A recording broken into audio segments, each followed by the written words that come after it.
All right, staying close to me, buddy. I'd like to welcome everyone to the Wednesday, July 28th, 2021 business meeting of Richmond Community Schools. Will you please stand for the Pledge of Allegiance. I pledge allegiance to the flag of the United States of America, to the republic for which it stands, one nation, under God, indivisible, with liberty and justice for all. Thank you. If we could have the reading of the mission and the vision, please. Richmond Community Schools guide students on pathways of learning to a future of limitless possibilities.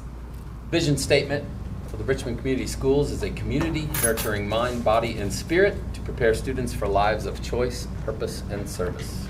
Thank you both. Public commentary. Ms. Claypool, how many folks do we have? We have 11 people. 11. With 11 people signed up, we will limit comments to 3 minutes each. Mr. Mops will keep track and we'll give you a 1-minute warning. So when you come up, please state your name, where you're from, and then you'll have 3 minutes to communicate. Typically, we cannot respond back, but we will, if there's issues brought forth, we will address those and try to get back to you to the best we can. So, personal attacks. Yeah. What was that, Mr. Walton? Personal attacks and using names. Yeah, please try to, no personal attacks, no foul language, try to keep your comments to the point and beneficial.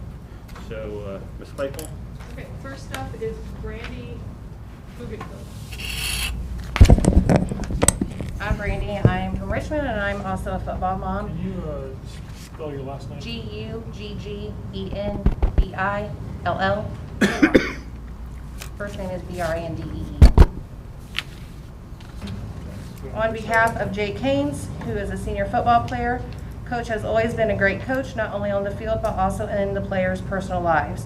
Coach was the first person to reach out to me when my grandfather passed away. He always put his team first no matter what, and always pushed us to be the best we could. From senior football player John Carter. Coach has done a lot for his team and has made this a family. Coach has said we will always be there and has always stuck up for us and improved that at the tournament. And for that, I respect him even more than I already do. Coach has always done a lot for his team and a lot for the players that goes unnoticed. People make mistakes, and life is full of second chances. Regardless of what happens, Coach will always be the best. My personal stands. We stand for Richmond. Opposing coach yells at our players for the skills play after play. Opposing team punches our player, causing a brawl. My son was not only punched by a player from the opposing team, jumped by the opposing team, but also was pushed by the opposing team's coach.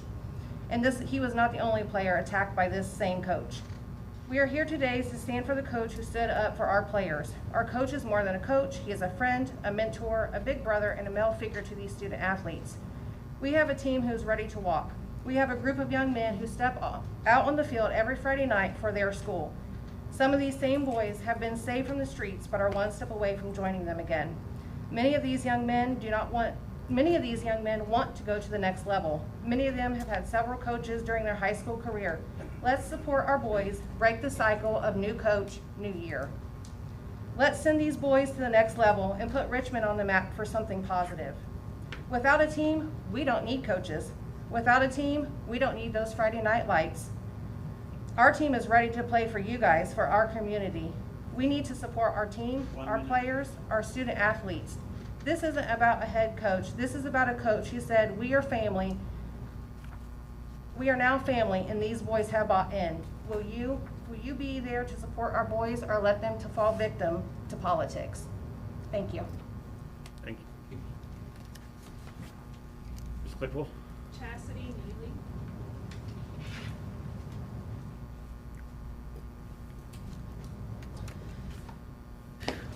This is rough.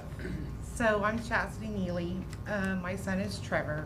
I am very passionate about my school system. I am very passionate about my coach and my players. They are my family. This coach, my son, just a little background, my son was in direct contact with the event that happened at Dennis Middle School. I platformed for every single one of you.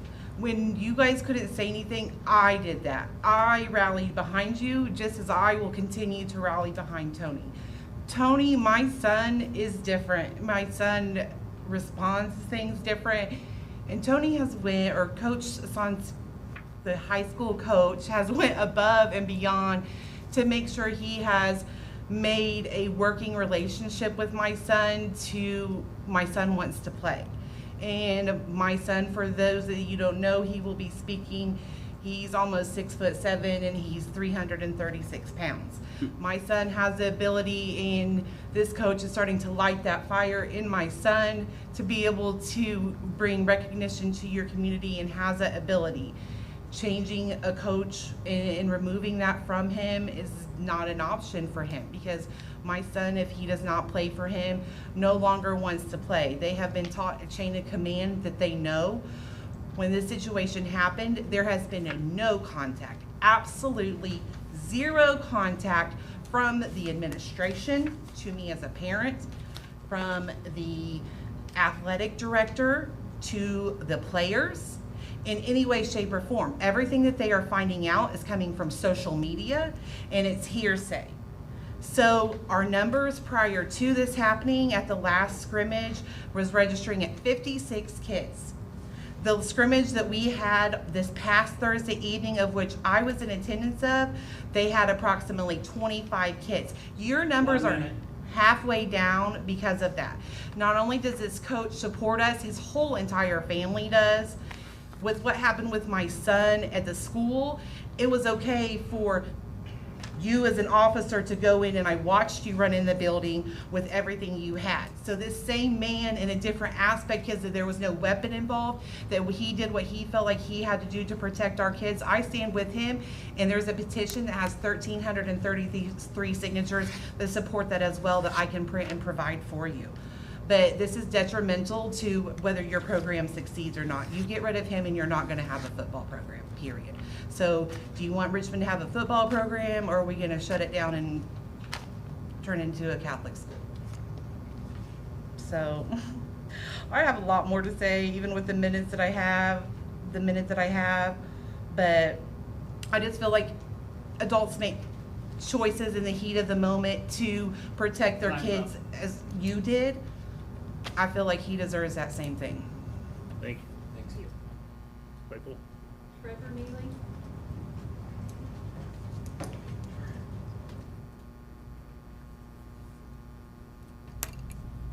I'm Trevor Neely.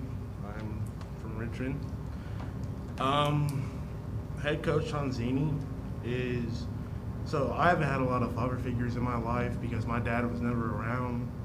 But what this man has done for me has pushed me not to be only a better player, but a better man in my life.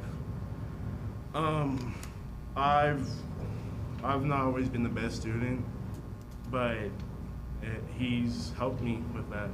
He's pushed me. My last year, I've gotten better grades than I've had. He's taught me lessons about different stuff, and how to control myself in different situations, and what I need to do for myself to go different places in life instead of just stuck in Richmond. But right now, the situation that we're in, I don't like it. I mean, nobody does. And I mean, I don't know. He's not only a coach, he's a friend. So head coach Anzini is my friend. And so yeah, thank you. Thank you. Thank you. Thanks. Jeremy Bain.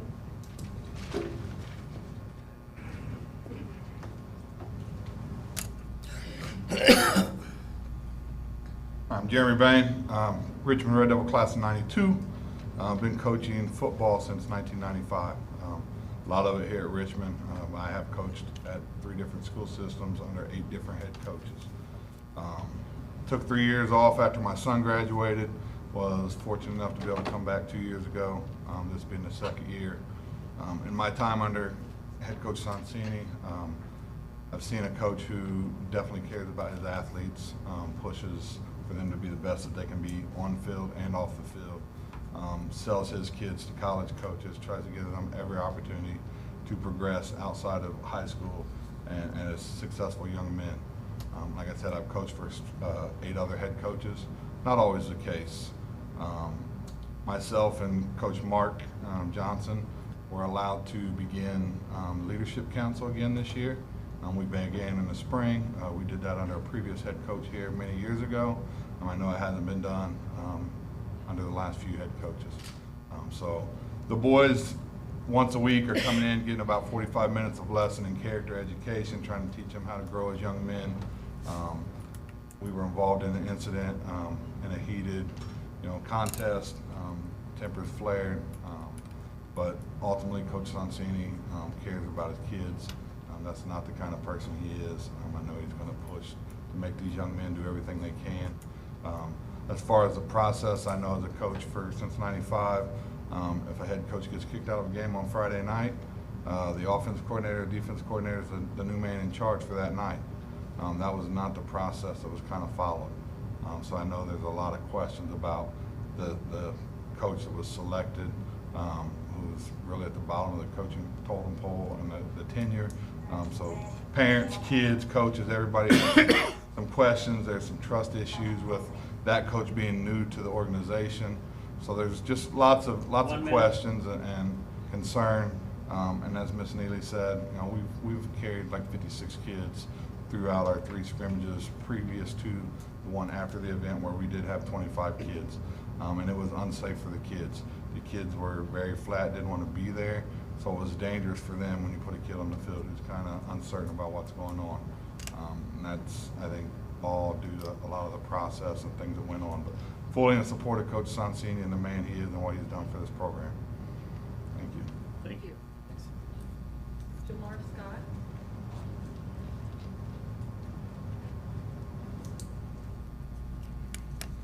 Jamar Scott. I'll be a senior next year from Richmond, Indiana. So Coach was like a dad to me. Dad's been locked up since I was 3-4 years old. Whenever my grandpa died, showed up to my house, only person to really talk to me. My brother's been locked up 2-3 times in the past 2 years. So he's really like a dad to me. And whenever we're on the field, he doesn't care about anything else. He just cares about the players and the other coaches. We're like a family. And this whole situation is just really messed up. Yeah, I think there should be consequences, but I don't think he should get fired. Like, come on, that video showed for him putting his hands on us, but we don't know what that other coach said to him for him to put his hands on him. So to me, it's like, yeah, he put his hands on him, but what did that coach say? What led up to coach putting his hands on another coach? He was just sticking up for his players, if you ask me. And then a coach from the other team put his hands on 2 of our players, and just nothing's happening to them, as far as I know. And so to me, this whole situation is just confusing. A lot of questions. And like Coach said, usually it goes offensive coordinator, defensive coordinator to the coach, to the head coach. So why did somebody below them get the coach? Yeah, he has time as a head coach, this and that, but other coaches that have been coaching here longer than him didn't get the head coaching job. And like I said, coach was like a father to me. I sometimes call him my dad. Like, him and his family's just been there for me through the hard times. I live in Norwood Apartments. I don't really have much, but he came here and just changed it. That's all I gotta say. Thank you. Thank you. Dan Katz.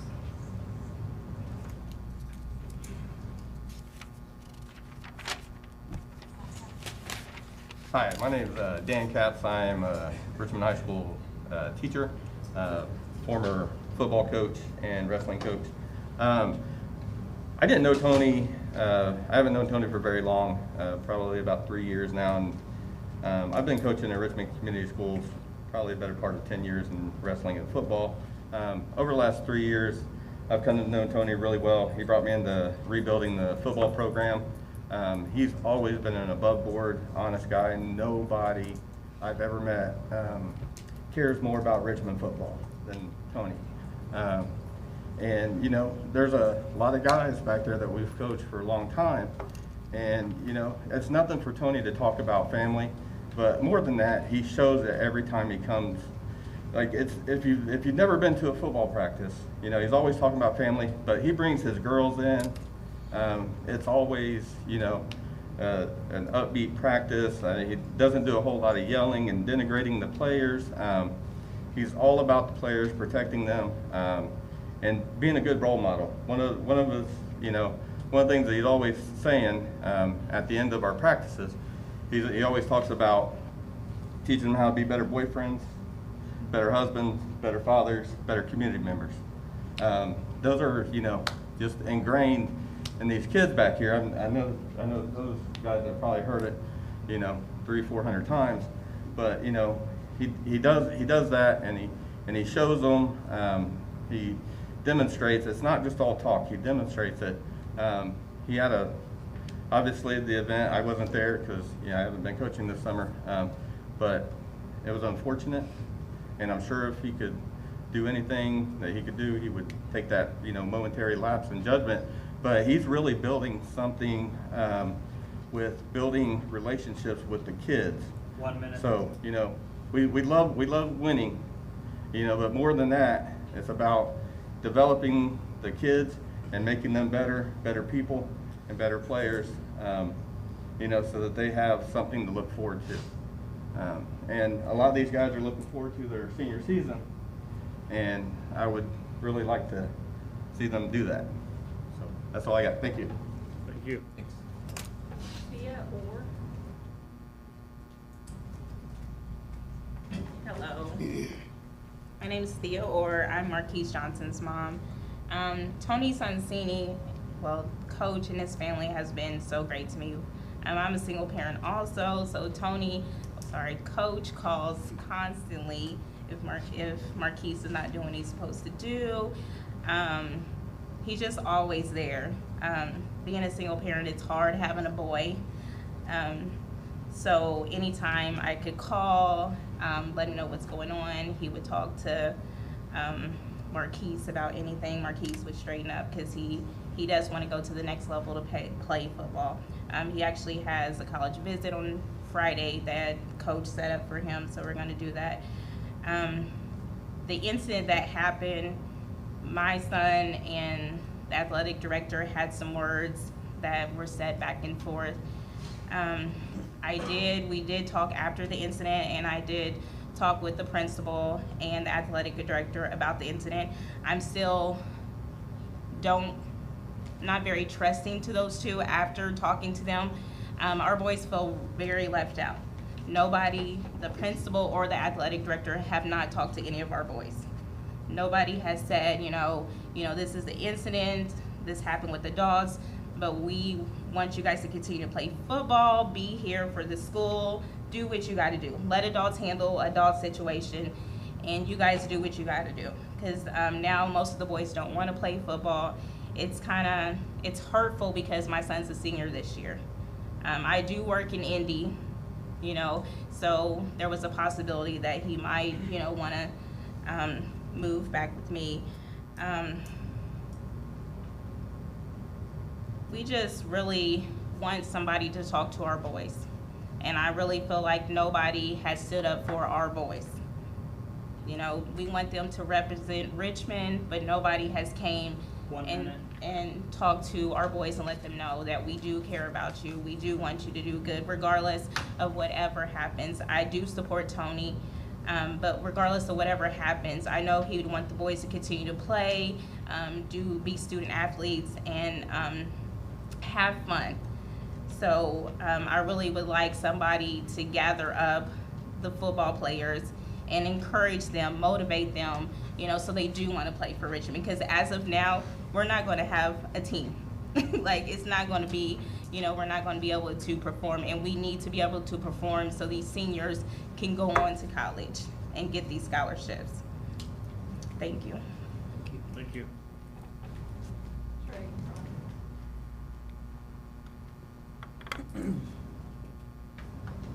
Hello, my name's Trey Ronnie. I'm a teacher at Richmond High School.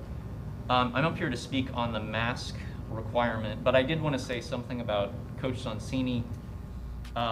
You know, a punitive response is to cut somebody off when they make a mistake. But I think that we as educators should practice what we want to see in society, which I think should be a restorative response, where we restore the relationship, not cut somebody off. But like I said, I teach at Richmond High School.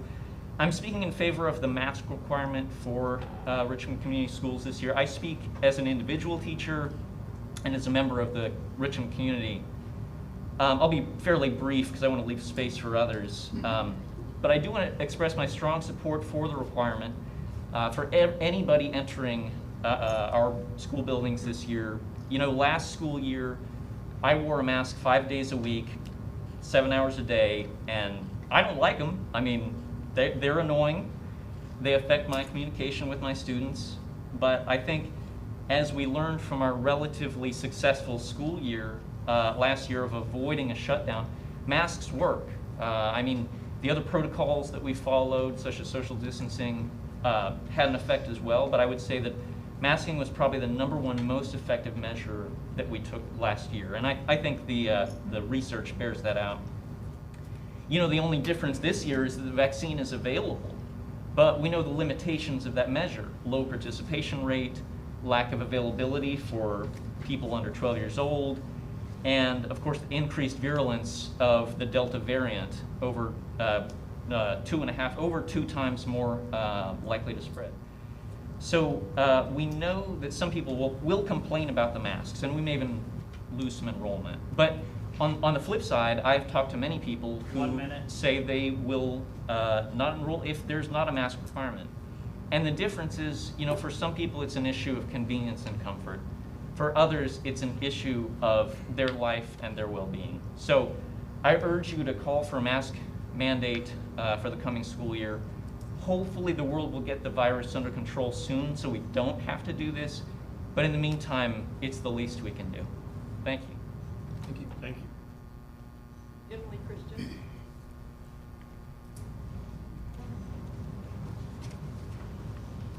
Hi, I don't know anything about football, so you guys are great. I don't know Tony very well either. I'm here about masks also. I've heard repeatedly that safety of students and staff is of utmost importance, and that RCS return to school policy is following the guidance of the health department and the CDC. I've read and reread all of the policy and all of the guidance that I can find, and I do not see a connection. Our current school policy states that masks are optional with the exception of public transportation. Both the CDC and Christine Stenson at the Wayne County Health Department recommend wearing the mask at the very least indoors for all unvaccinated people. I encourage our board to make a policy that keeps safety of utmost importance and also follows the guidance of the health department and the CDC. I think that we can all agree that it would be very hard for our community if we have to close down the schools again. The guidance that we should be following includes masking for at least those who are unvaccinated. Given the new guidance from the CDC as of yesterday, and the quick spread due to the Delta variant in our neighboring counties, and at least one case of the Delta variant in Wayne County, everyone, vaccinated or not, should also be masking. Masking isn't fun. It isn't easy. I hate it. But it's not the only thing that's annoying that we've done in the name of safety for our schools. One example is that I have to walk through 2 to 3 locked doors. I have to unlock just to get into my classroom every day. We keep our doors locked not for convenience, but safety. I'm sure that there were complaints when we first started locking our doors. 1 minute.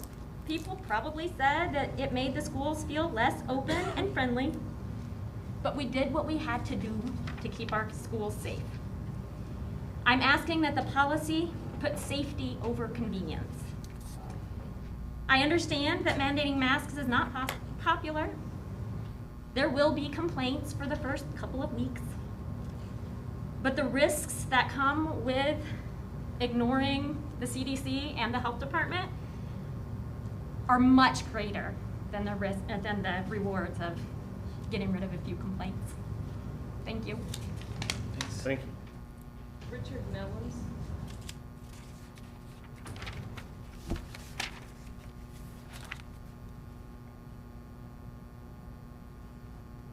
Hello, everyone.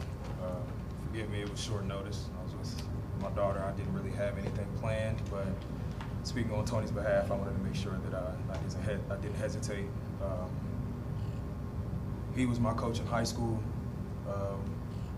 We had brought back the first winning season since 2003, and he was my coach. He took me to visits, always had a good relationship with my mom, and he's the one that actually came and asked me if I wanted to coach and to help build the program back to, you know, a winning tradition.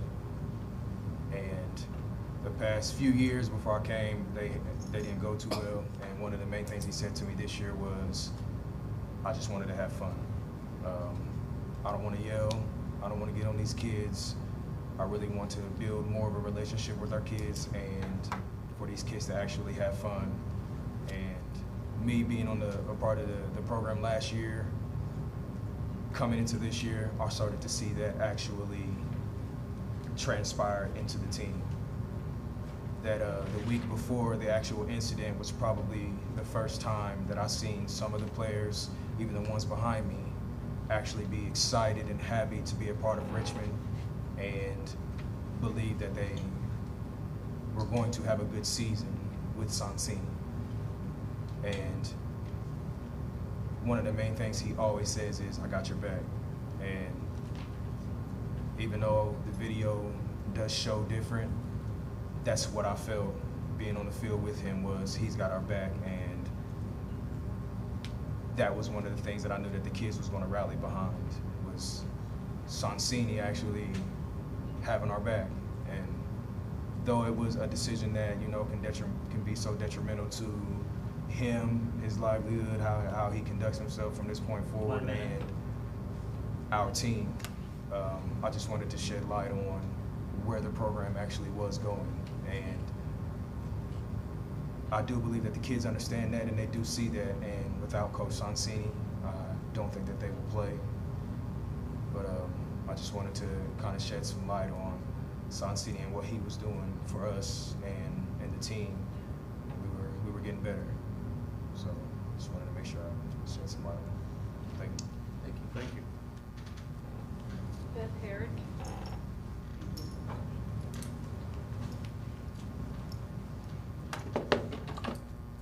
Something just opened. Is that counting on my time? What an entrance! I'm speaking tonight about the Wayne County Public Schools joint press release published on July 12, 2021. The release stated that masks are optional except on public transportation, including school buses, including for all unvaccinated persons like my 10-year-old son. This gives me grave concern, has caused me to do some extensive research, including finding new health and safety recommendations, including up to yesterday, and has led me to speak here tonight. The press release indicates that the plan is subject to change according to the guidance and recommendations by the county and state health department. But I'm confused as to how RCS came to this mask optional plan in the first place. I have further concerns after the CDC announced yesterday the updated recommendation that all persons indoors be masked in K through 12 schools. The Indiana Department of Health is clear, even in communities with low transmission rates, which currently we're enjoying, though if you look at the counties surrounding us that we touch, half of them are not enjoying low to moderate transmission rates. We're currently moderate. So that's a scary fact in and of itself. But the Indiana Department of Health is clear, even in communities like ours with low or ours moderate positivity rates, the recommendation from the Indiana Department of Health is for unvaccinated persons to wear masks. That may change, it hasn't yet, but given yesterday's new information, it may change. Currently, the Wayne County Health Department is recommending masking and 6-foot social distancing for all unvaccinated youth. Also, that may change, not for me to say. Following the masking guidelines last school year, RCS enjoyed a relatively safe and healthy year. of uninterrupted education. I want to repeat that, uninterrupted education. Not many school districts can say that. RCS ought follow the same course of listening to the experts this year. To not follow federal, state, and local guidelines, RCS faces greater liability should there be a school-related transmission or, God forbid, an outbreak. With the Delta variant found in Wayne County, this is not a risk we should be taking. On Monday, I attended the State of Schools address. I enjoyed hearing about RCS's successes from last year and the plans for this coming year. It was also good to get to know Superintendent Dr. Curtis Wright. As a fellow middle child, yes, I was the loud laugher, I too am used to advocating for what's right and needed. And also, I'm used to being a bridge between siblings that didn't always see eye to eye. For the sake of our children, our teacher leaders, our staff and community, it's my hope that Dr. Wright will have the support of this board as he uses humility to listen to the experts. I hope that this board will be in Dr. Wright's corner as he models selfless service by creating a policy of mask requirement that's less convenient and comfortable but more protective of our youth. And I hope the board has Dr. Wright's back as he uses true grit and does the right thing for our kids. Thank you. Our community's health relies on you tonight. Thank you.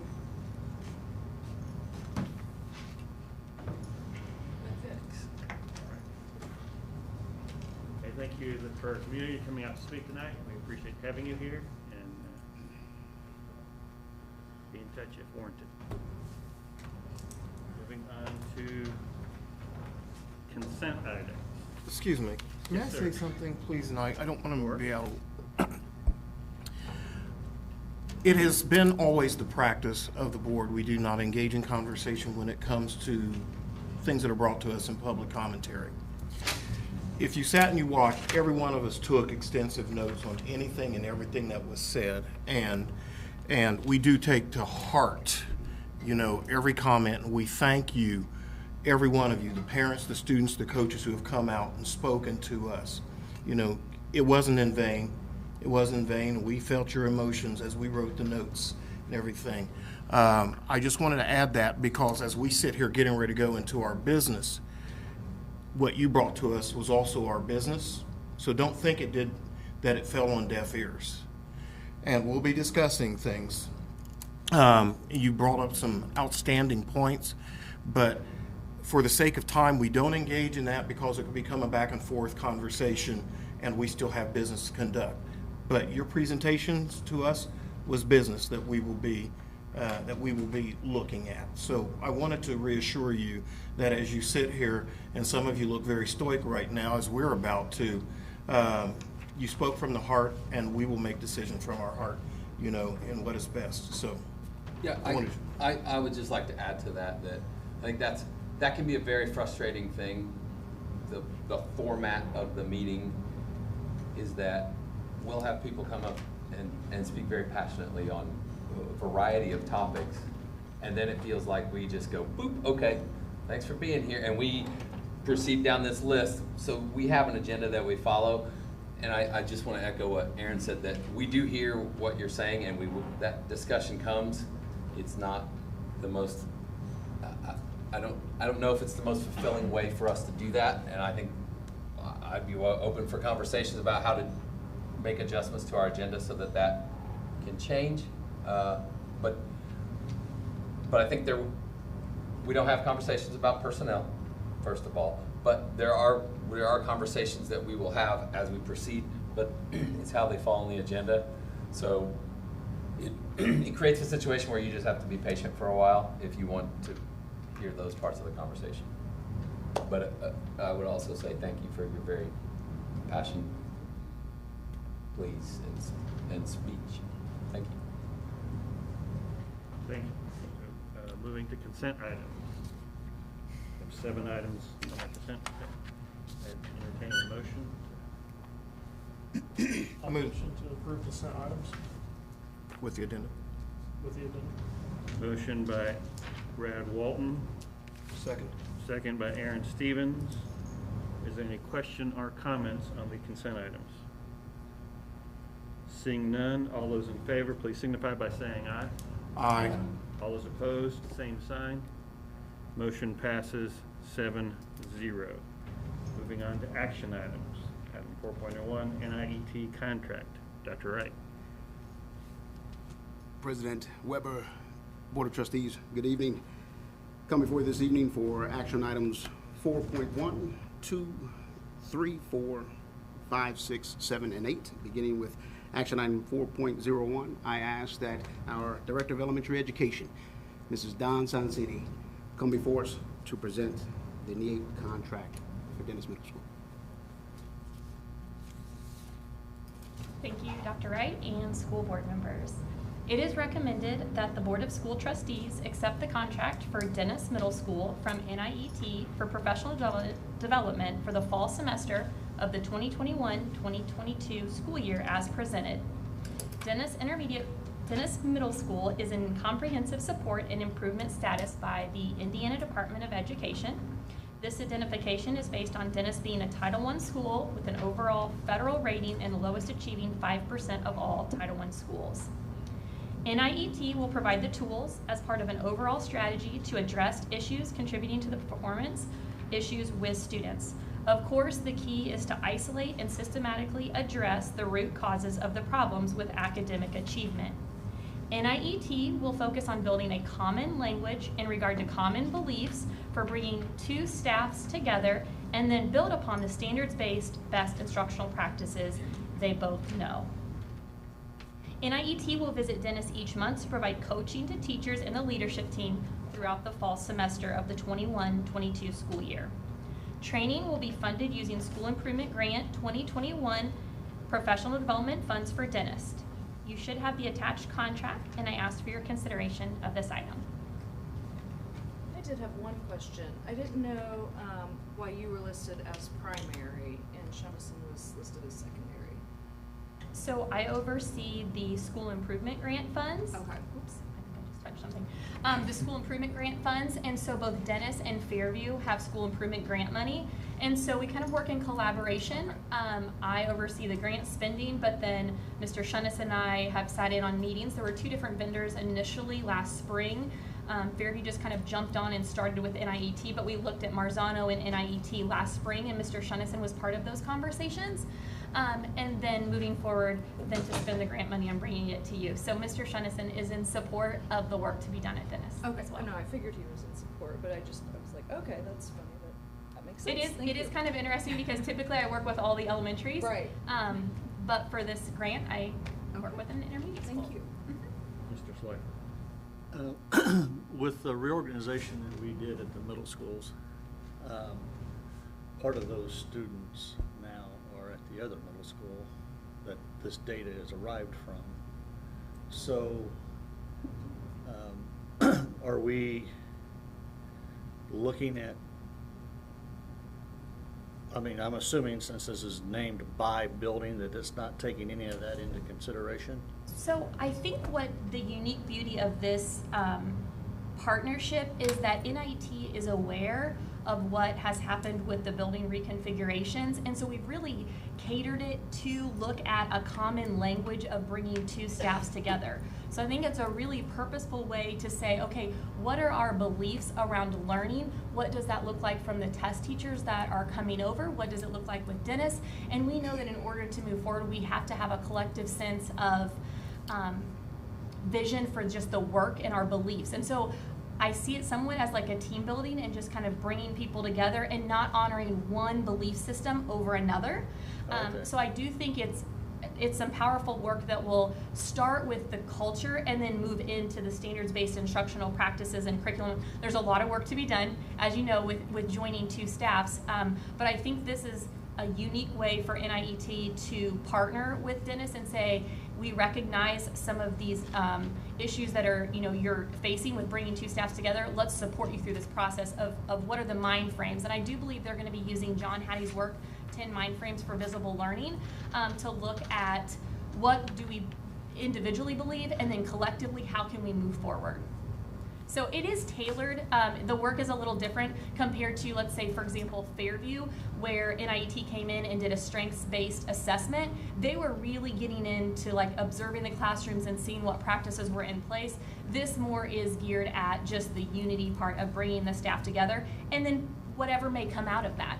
I think that is based on the leadership in the building, whether it be the principal, the teachers, what they need next to kind of move the work forward. I like that. Thank you. Mm-hmm. You're welcome. Mr. Moore? I don't have any other question. I was just going to move that we approve. I'll second. All right. A motion by Keith Morey, second by Nicole Stoltz. I guess we've already commented. Any other questions or comments?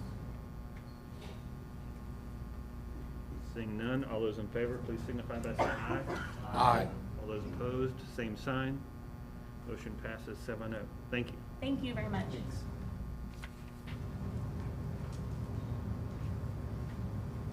4.02, Dr. Wright.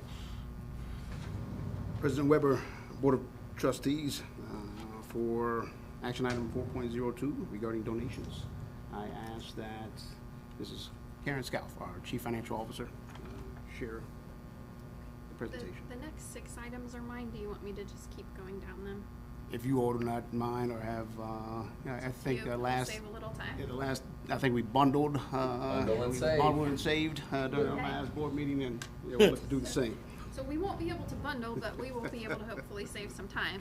So 4.02 is donations, and tonight it is my honor to present to our community and to the board $1,871.60 worth of donations. Tonight we'd like to thank Dapper Designs for a donation of t-shirts.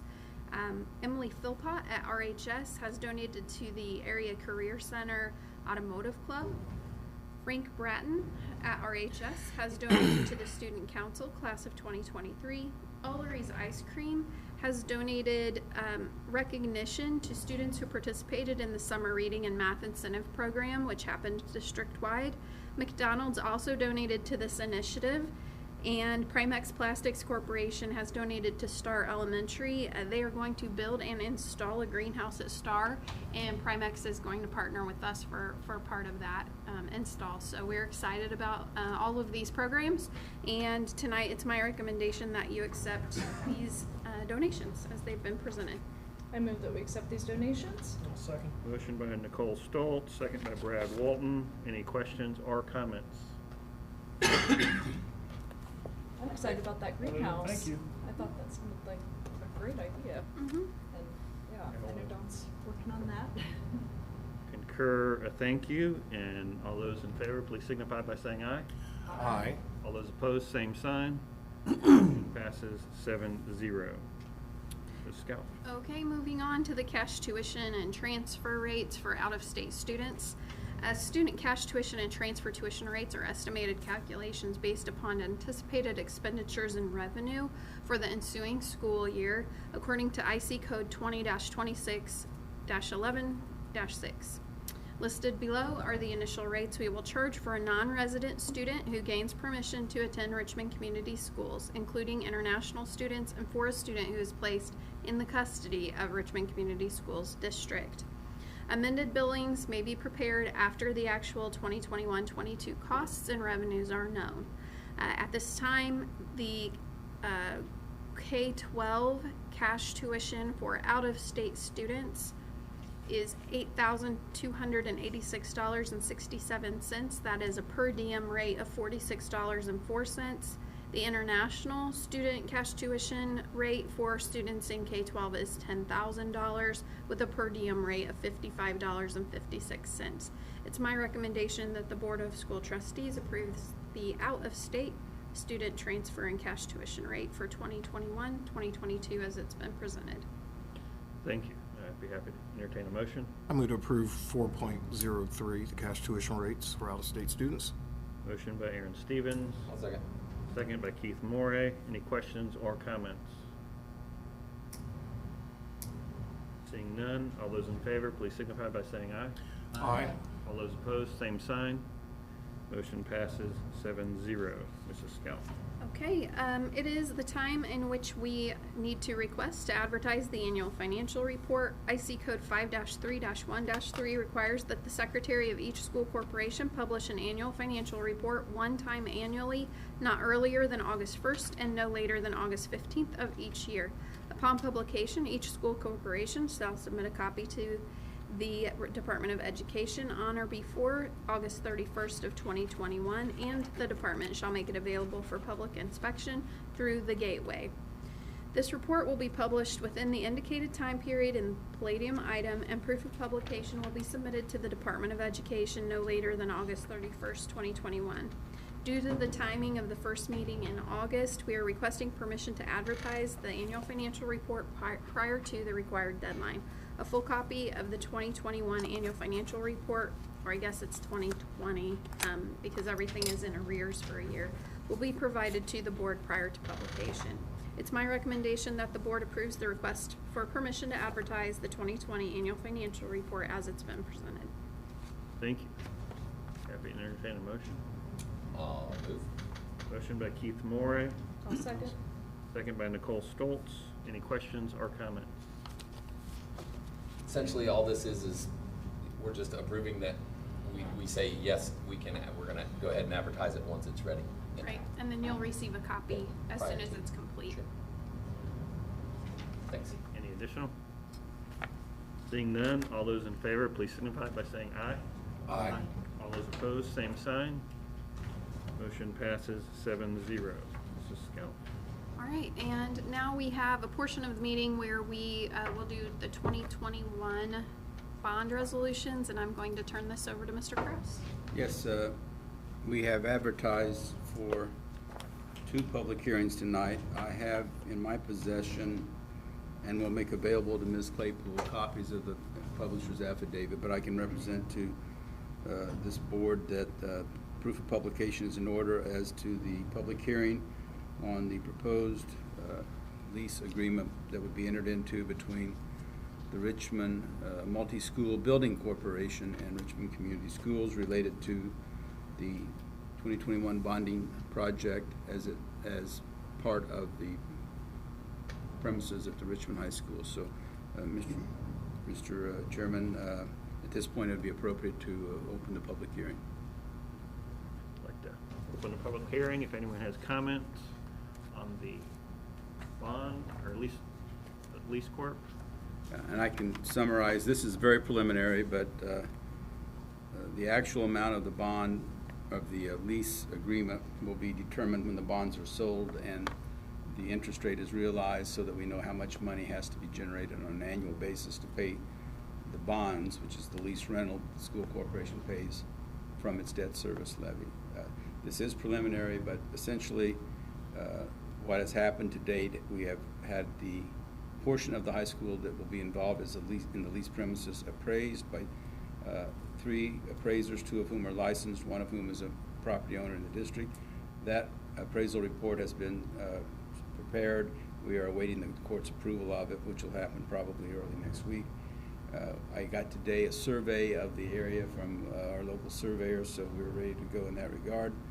And again, all maintenance and duties regarding the upkeep of the building will continue to be part of the responsibility of Richmond Community Schools, carrying insurance, what have you, as if we were the owners. A deed will be executed to transfer title of that portion to the holding corporation, or to the building corporation. Once the bonds are paid off, the building corporation then deeds it back to the Richmond School Corporation. So I've explained in the past, I won't bore you with that other explanation about why we do this, but it's a statutory scheme we have to when we're borrowing money at this level. So given that, is there any comment from the public? Is there bonding for our central plant to work on the infrastructure for the high school and improve situation? So, Ron, just for clarification, because I had a few folks reach out that were concerned, like, oh wait, there's this school board meeting on Monday. They changed the time. What's going on? And it wasn't the school board meeting. It was the Multi-School Building Corporation. It was a board of directors meeting, yes. Yeah. But they are, the building corporation is an affiliate, it's considered a legal affiliate of this school corporation. They have their own board of directors. They are autonomous, they are relatively speaking independent. Originally, this board approved the three people who are the directors. They are Kyle Clark, who's a local banker, Ms. Shelley Miller, who is a retired local banker, and Mr. John Dills, who's a local insurance agent and businessman.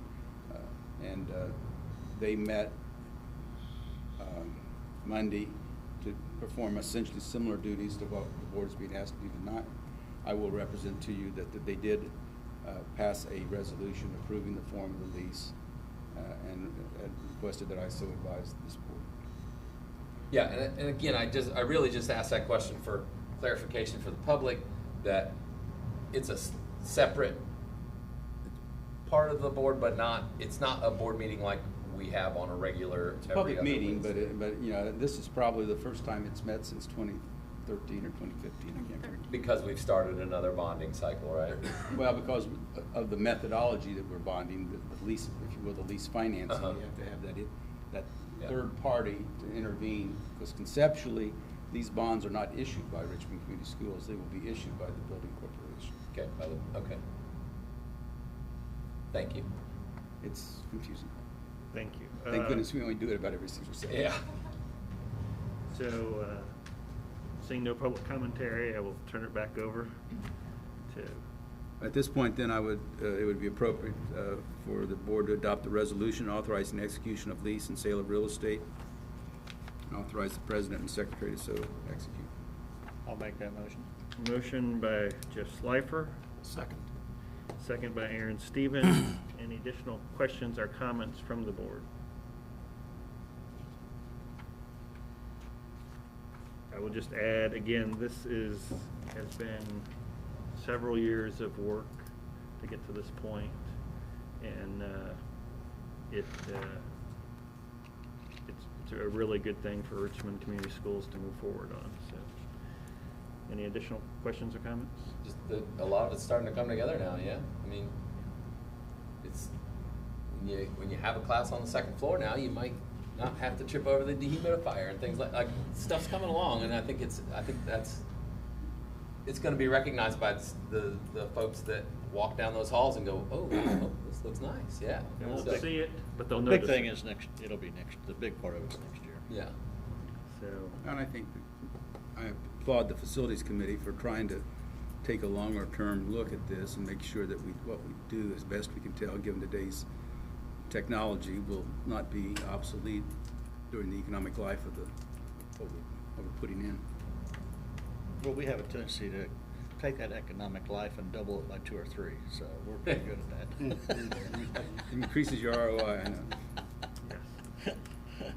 So all those in favor of the 2021 bond resolution, please signify by saying aye. Aye. All those opposed, same sign. Motion passes 7-0.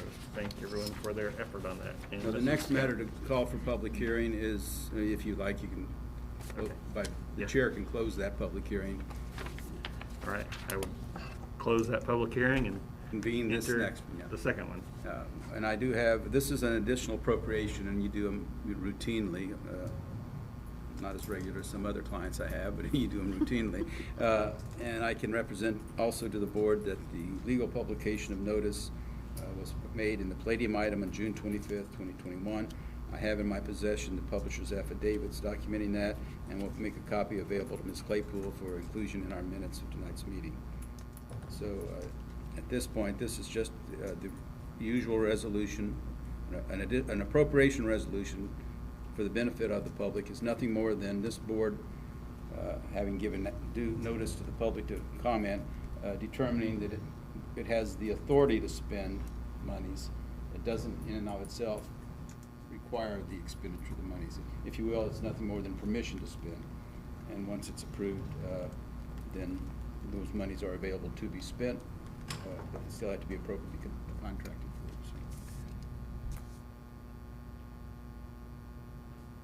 So do you need me Do we need a motion on that? Yeah, this additional appropriation resolution, need a motion to approve. I'll make that motion as well. Motion by Jeff Slifer, I'll second. second by Kristen Brunton. And it's a amount not to exceed $7.5 million, which is the max face amount of the bonds. Any questions or comments on? Seeing none, all those in favor, please signify by saying aye. Aye. All those opposed, same sign. Motion passes 7-0. And now the third. Okay, now we're finished with the public hearings. If you'd like to close those. Close the public hearing. That'd be fine. Because we are using this device of the building corporation, bids will still be solicited by the school corporation, as we normally do when we advertise for bids for construction.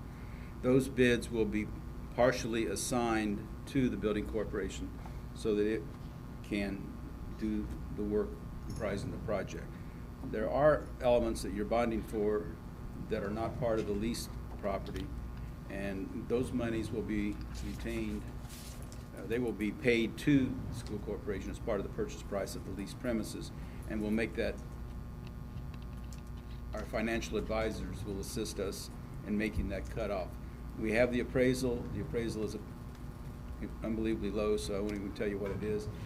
The law just requires that the building corporation pay at least the appraised value. It can pay more, and in this case will pay more to make sure that there's enough money in the school corporation pot to do the work that's left for it to do, and to make sure they retain enough from the bond proceeds to do the work that the building corporation is to do. So in order for that to happen, some of these bids then have to be assigned to the building corporation. The resolution is assigning construction bids and contracts once received. But that would still be pending our approval of the acceptance of the bids, though, right? Yes. That assignment wouldn't take place until after that. Correct. The decision to accept bids is that of the school corporation. Okay. And then this actually says, the title of it says, there's resolution assigning construction bids and contracts once received. And obviously, the contract would be based on the bid received, and it's action by the board rewarding. And you need another motion for that as well? Yes, we do. I will make that motion as well. Thank you. Second. Motion by Jeff Schleifer, second by Aaron Stevens. Any additional questions or comments? Seeing none, all those in favor, please signify by saying aye. Aye. All those opposed, same sign. Motion passes 7-0. What was the title of that one? Resolution assigning construction bids and contracts once received. To building corporation.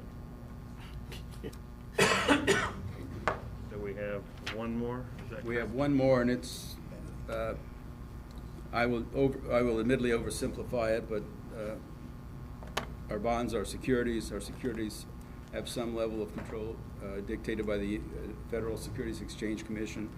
One of the requirements of their of a rule that I won't cite you to, but it's got like 4 or 5 letters to it and numbers, but we are required to have a designated person who will see that if we have a material event occur, which usually relates to some financial event, or if, for instance, the bond rating on an outstanding issue would be reduced, or for that matter, increased, then there's a requirement that within a stated period of time, that fact, if it's a material event, be reported to a national clearinghouse for that information that is intended to be available to help bond purchasers make informed investment decisions.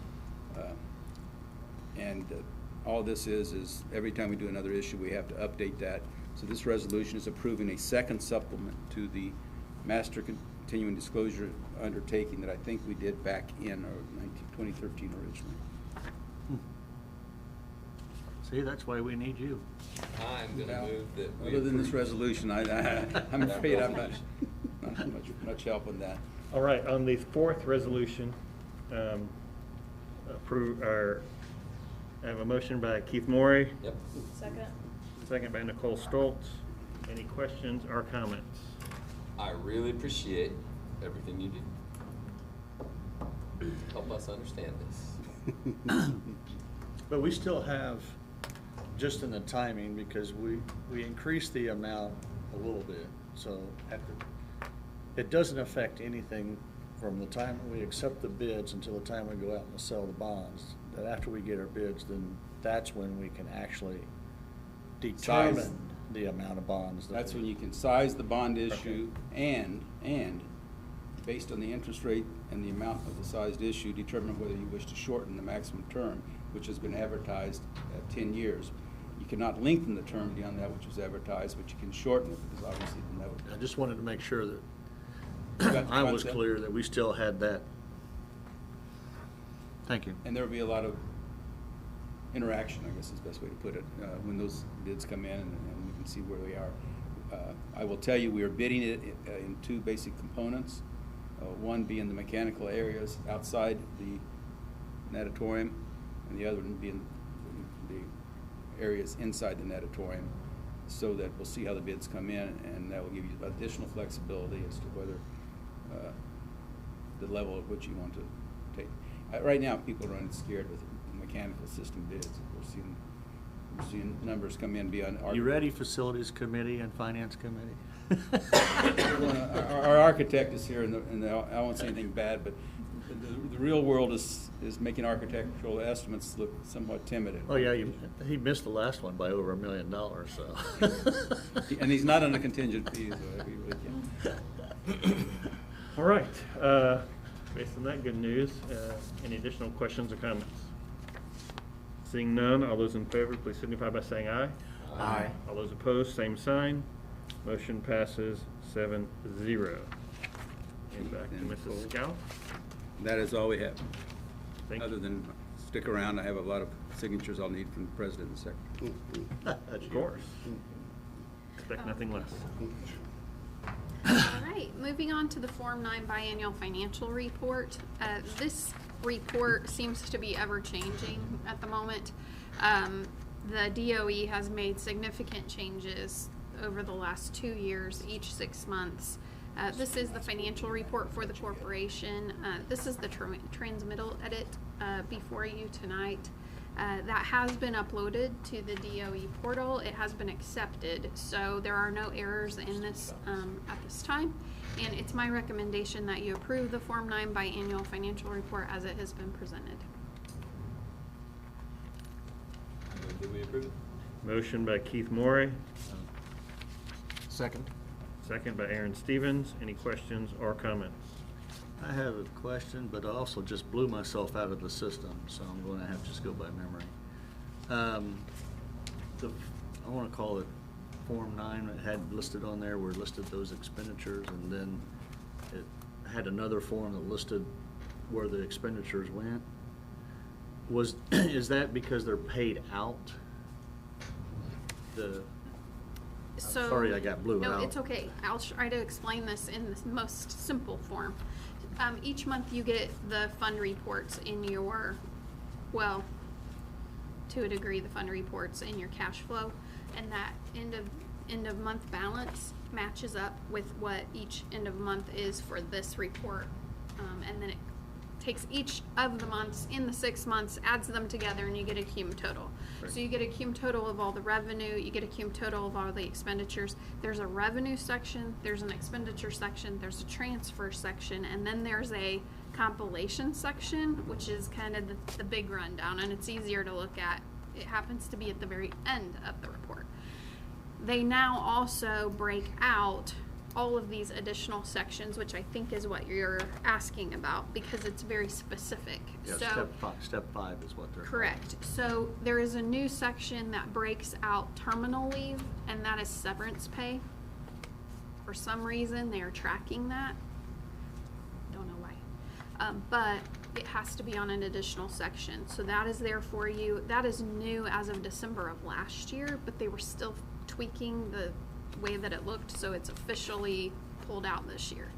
So it's expenditure then? It's already in the big report. Okay. They're just pulling it back out to show it in a different section. And that's what each of those additional sections are, just pull-outs. So they exist in that big transmittal edit, but they're just separate sections of the whole piece now. Because they did the capitalized equipment last year as well. Correct. As being new, so. Correct. So they've been adding all these little pieces at a time. The new one this time is the supplemental data. That's 1,400 pages of fun for you. That it's all the same information, it's just in a different format, and that moves over to a transparency portal that eventually populates into reports. So that is a new area you haven't seen before. It is new to all of us, and they are still tweaking that one. So I would expect it to change even again in December.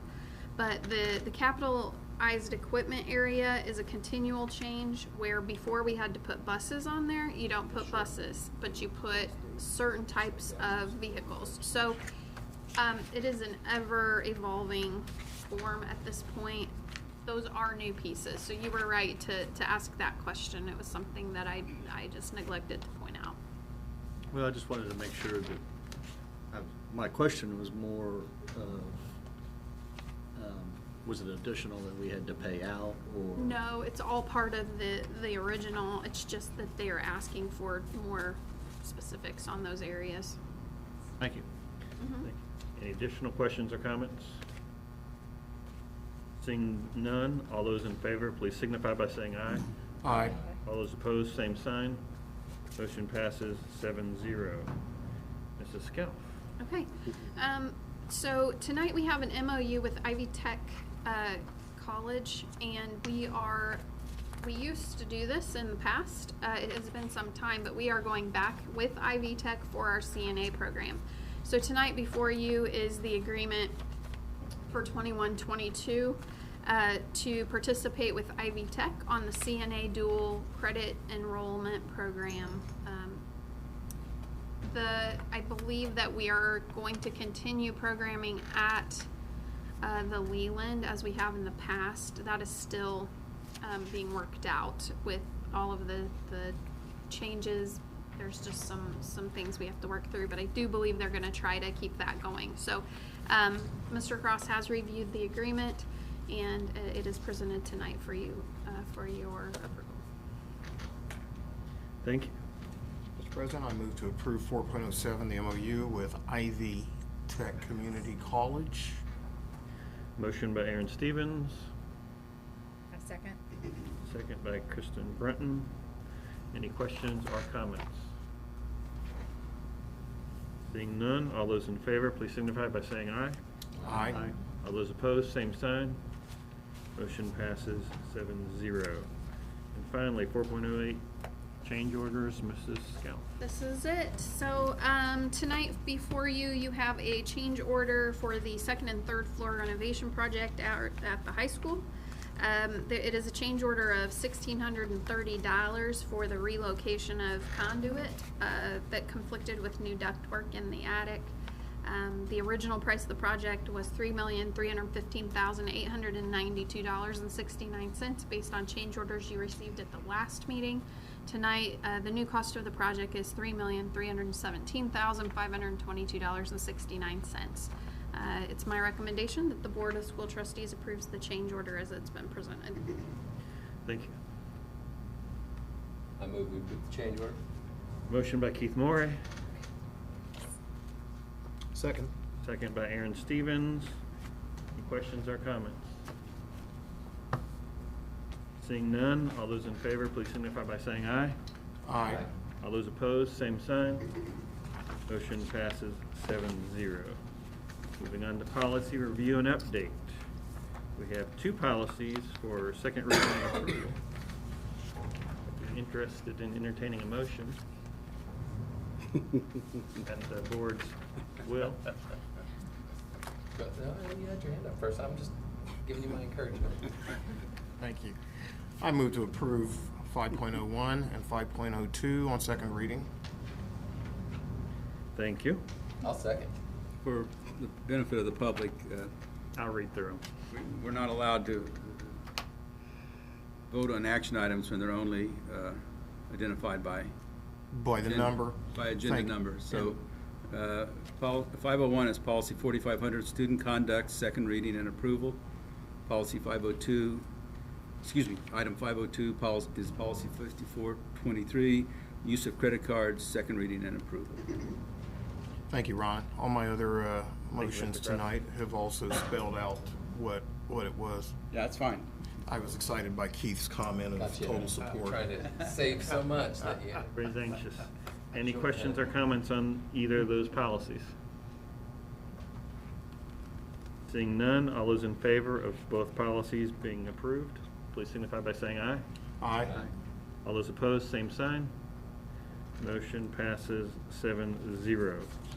Moving on to 5.03, sorry, is the policy 6530, lending of corporation-owned equipment, first reading. Happy to entertain a motion. I move to move policy 6530 to second reading. Motion by Nicole Stoltz. Second. Second by Aaron Stevens. Any questions or comments? I'd just be curious, is there an example that, like an easy example of a situation where this would come into play? Like, what might, I don't know. You think of one where we would loan equipment? So yes, there have been situations that we have been in partnership with the Wayne County Historical Museum to have them utilize some things that we may own, but it's housed there for a temporary period. Sure. And sometimes the lease is $1, sometimes it might be more than that. Your school buses is a primary example of leased equipment that, so I think that this policy probably most often refers to that, but we have had other instances in the past. We partner with the City of Richmond Parks Department for equipment sometimes in McBride Stadium. Yes. You know, that'll be, that's another example of it. We'll have it, they'll use it, and then go. Any additional questions or comments? Seeing none, all those in favor of moving this to second reading and approval, please signify by saying aye. Aye. All those opposed, same sign. Motion passes 7-0. Move on to board discussion and reports. Item 6.01, electronic participation by board member in board meeting. We have seen a sample policy that Mr. Slifer taken some time to edit for us.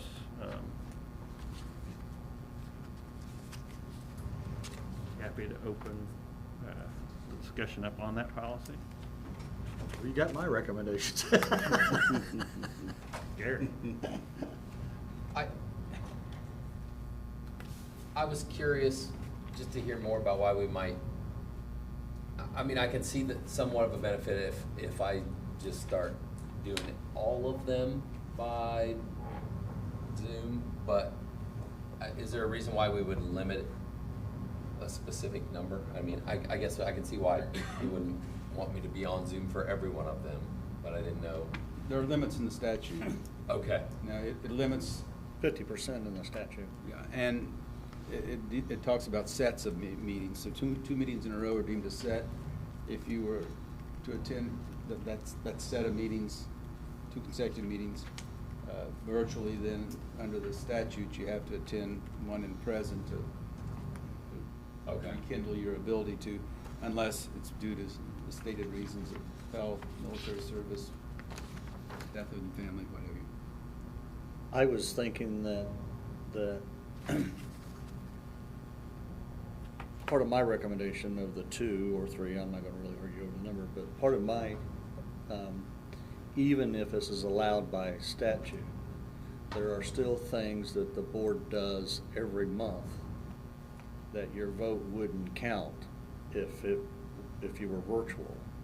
So if we allowed 50% of the staff or 50% of the meetings to be attended virtually, then there's some subjects like adopting a budget, rifting, referendums, fees, establish or new. There's things that you would lose your right to vote. So I think if we set ourselves up into position to be starting to worry about whether we have a quorum or not, you know, the more you increase your numbers virtually, the more difficult. Well, I don't want to really say difficult, but I could see that would be something that we'd have to pay more attention to. Well, there's a key point to remember under the statute, and I think the Public Access Counselor's comments reinforce that that in any meeting, regardless of how many employee or board members are attending electronically, virtually, there has to be a majority of the governing body, the board in this case, that has to be 4 physically present. So you could have as many as 3 that would be attending virtually, provided that you had 4 actually present. If you only have, well, you gotta have the 4. So. Well, and that's why I use the argument, the quorum, because if we don't, if you don't have 4, then you're not gonna be able to vote on it. Again, these policies aren't applicable during periods of time that there's been a declared emergency, and as we're under right now, and the indication or the rumor from the folks that think they know is that the governor will extend it yet another 30 days. Ron, I got a question, kind of tangent off this about quorum and everything. When it comes to voting, for something to pass, does it have to have 4 votes or the majority of the voting members that are present?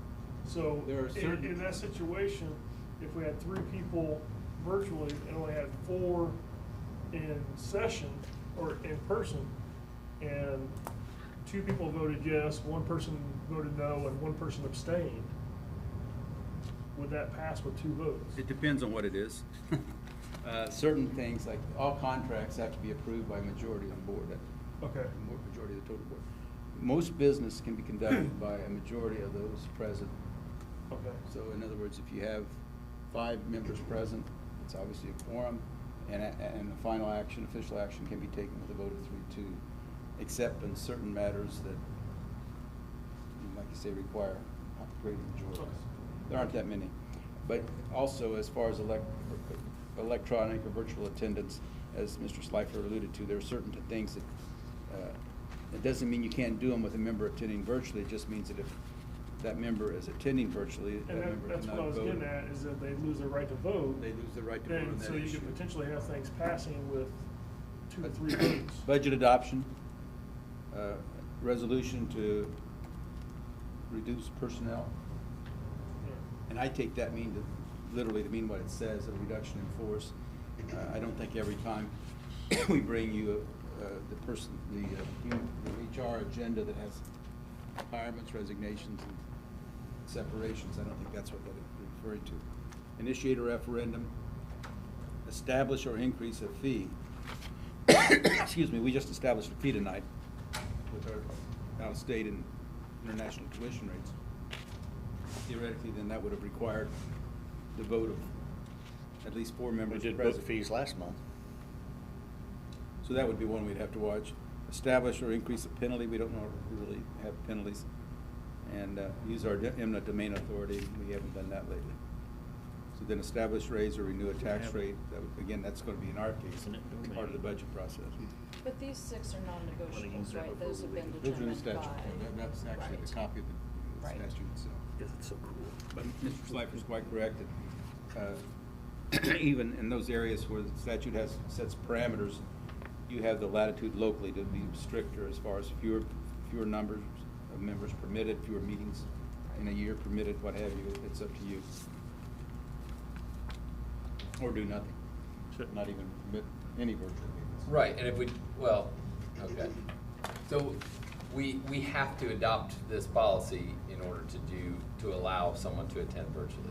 If and when this current declared emergency ends, yes. Right. But assuming, right now, if you do nothing, you can still meet virtually. Yeah. Under the old provision. Under the provisions of SC 1437 that don't apply in. So are we interested in adopting such a policy? And if so, are we satisfied with Member Slifer's recommendations? Or, part of the goal is for us to discuss it. Everybody can still think about it and then send their thoughts back, and we can create a policy to go to first reading that we can chop up at our next meeting. I was just trying to, create a starting point for us to jump off of, so. That would be my preference. I think That would be your preference? That we turn this into a policy on first reading next meeting. Okay. But I think the mere fact of allowing us to have the flexibility you know, I think Nicole in our executive brought it, if she all of a sudden wakes up this morning and she's got a 103-degree fever, I don't want her sitting next to me at a board meeting. But that's the other thing that we're gonna have to determine is, are we gonna allow that? I mean, so there's some, in the language, you could determine that they have to give you 48 hours notice, or they have to, so you can literally make it stricter in many different ways, so. But the discussion was that 48 hours does not allow for someone to wake up sick. Yeah. That same They're like, day. well, I really want to be there, and I'm just gonna go. Well, no, that's not a good option. We don't want you here. It takes So- away from the flexibility that it's meant to give. Right, and I was just trying to be transparent in that. Right. It's just. Well, I mean, I just think everybody has their own situations that they may not have control over. Aaron doesn't know if he's gonna get called out, called to, Yeah. do another shift or whatever, on a Wednesday night, so. That is not a requirement, it is an option. I've written 4 now, or 5, for other governing bodies, and none of those have had notice requirements. If we're working or attending a soccer game or doing something with our family, that's, I mean, the intent is you would just miss that meeting. You would not be a half participant, I would think. I mean, I think the idea is if you're virtual, you're still fully engaged and part of this group. If that makes sense. And the other thing that we don't want to do is this is one of the 2 times legally each month that we can actually meet and talk face to face. The other thing that we don't want to do, and I truly believe this, is we don't want to set policies in place that eliminate this. I mean, flexibility is great, but, could you imagine if 50% of the board members could miss, or have 3 board members every week for 50% of the meetings a year, and we have 20, 21? At least that many. That would really destroy. Well, but they're not missing it, right? They're attending virtually, so they would still be able to contribute to the discussion. Right? Well, that's true. I guess they would lose their ability to actually vote on something, but. Some things. Yeah.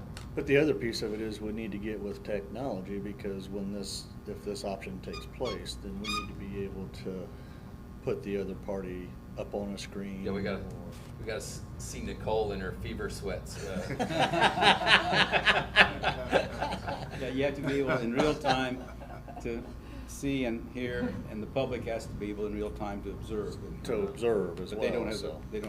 the public has, sounds harsh, but the public has no right to speak in public meetings other than those that are public hearings. That's the purpose of the meetings, to have the public.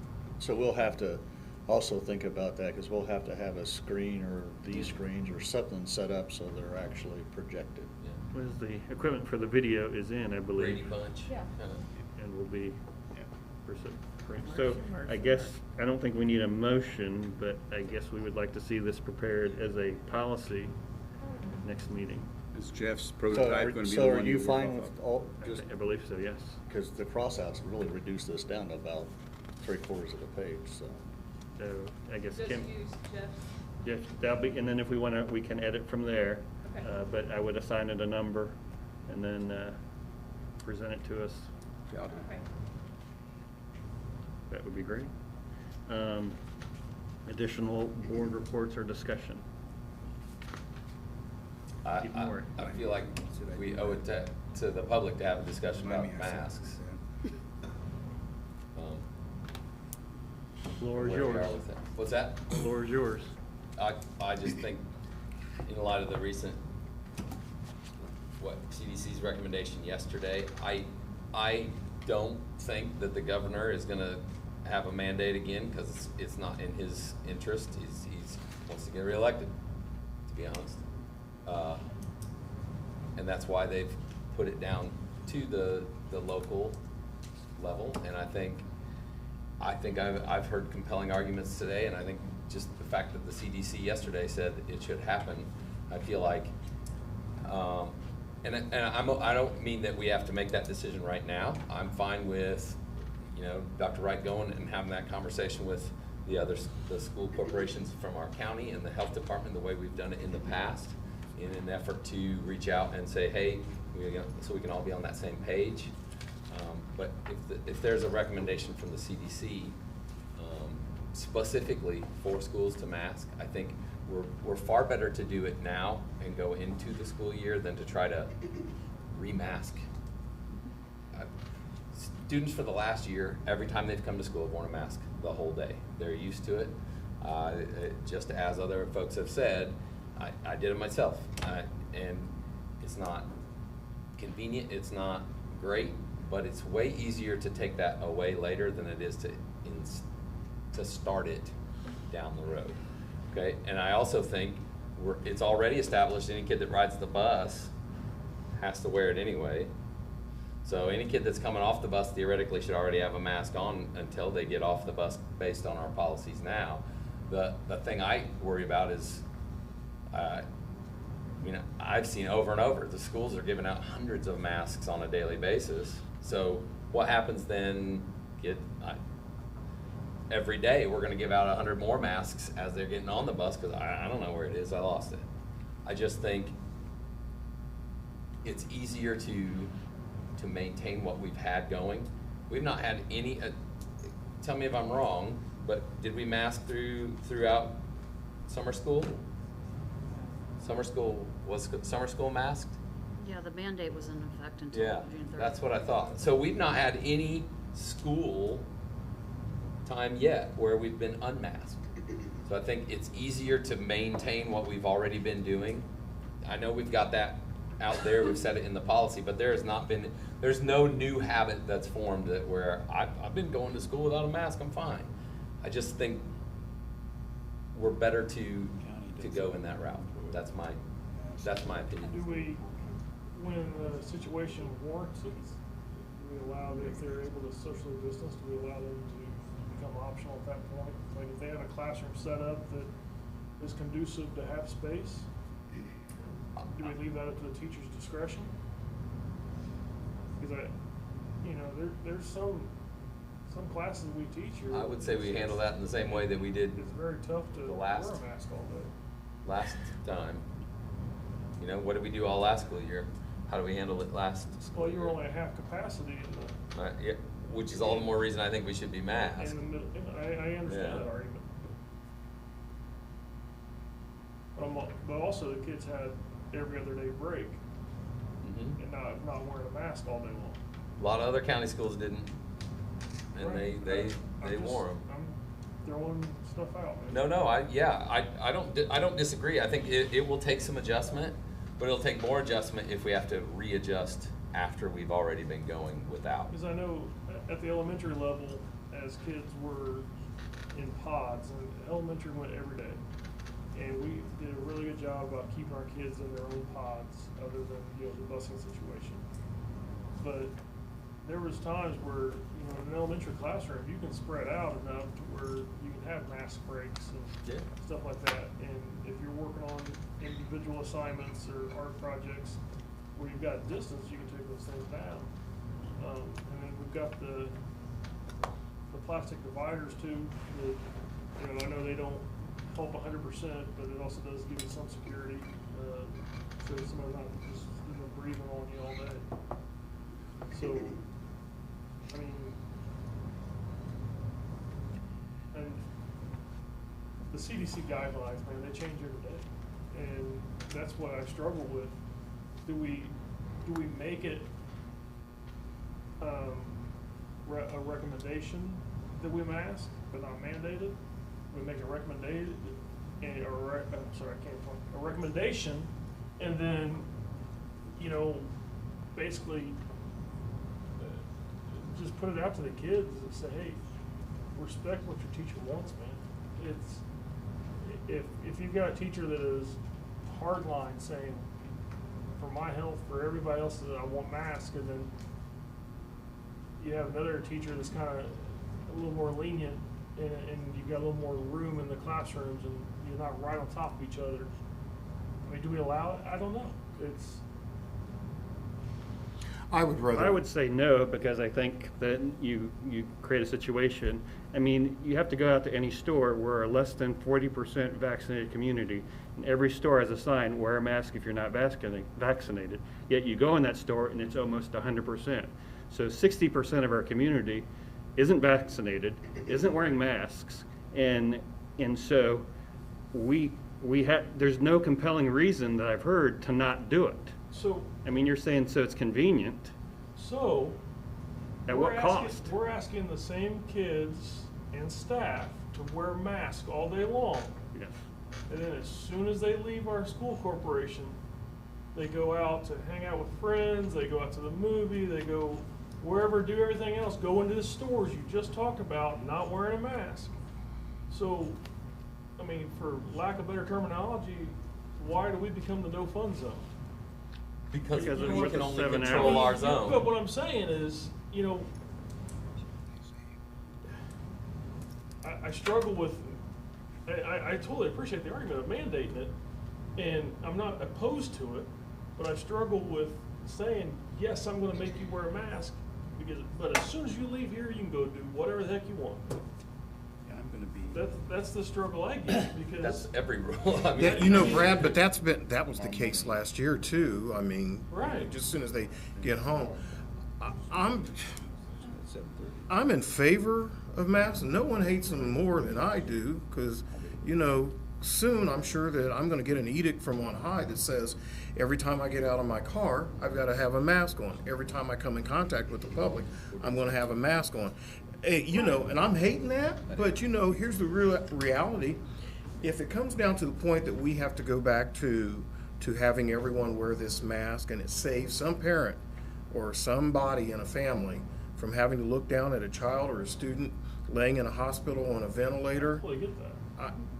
I'm in favor for it, you know. And if it means that our 4 buildings or our 4 walls in our buildings are a little bit safer for 7 hours a day for the safety of a kid, and we have no control of what happens to them after they get, but when there are buildings, if we're ensuring their safety by telling them, yes, you're going to need to wear a mask, I'm okay with that.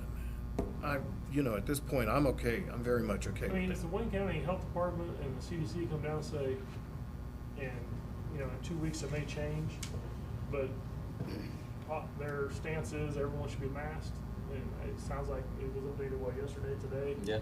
That's what we should follow the CDC guidelines, but. But how far do we take it? I mean, I'm not a mask proponent, but I also understand the safety, because I chose to get vaccinated. So therefore now you're telling me that I need to wear a mask. Maybe I wouldn't have gotten vaccinated.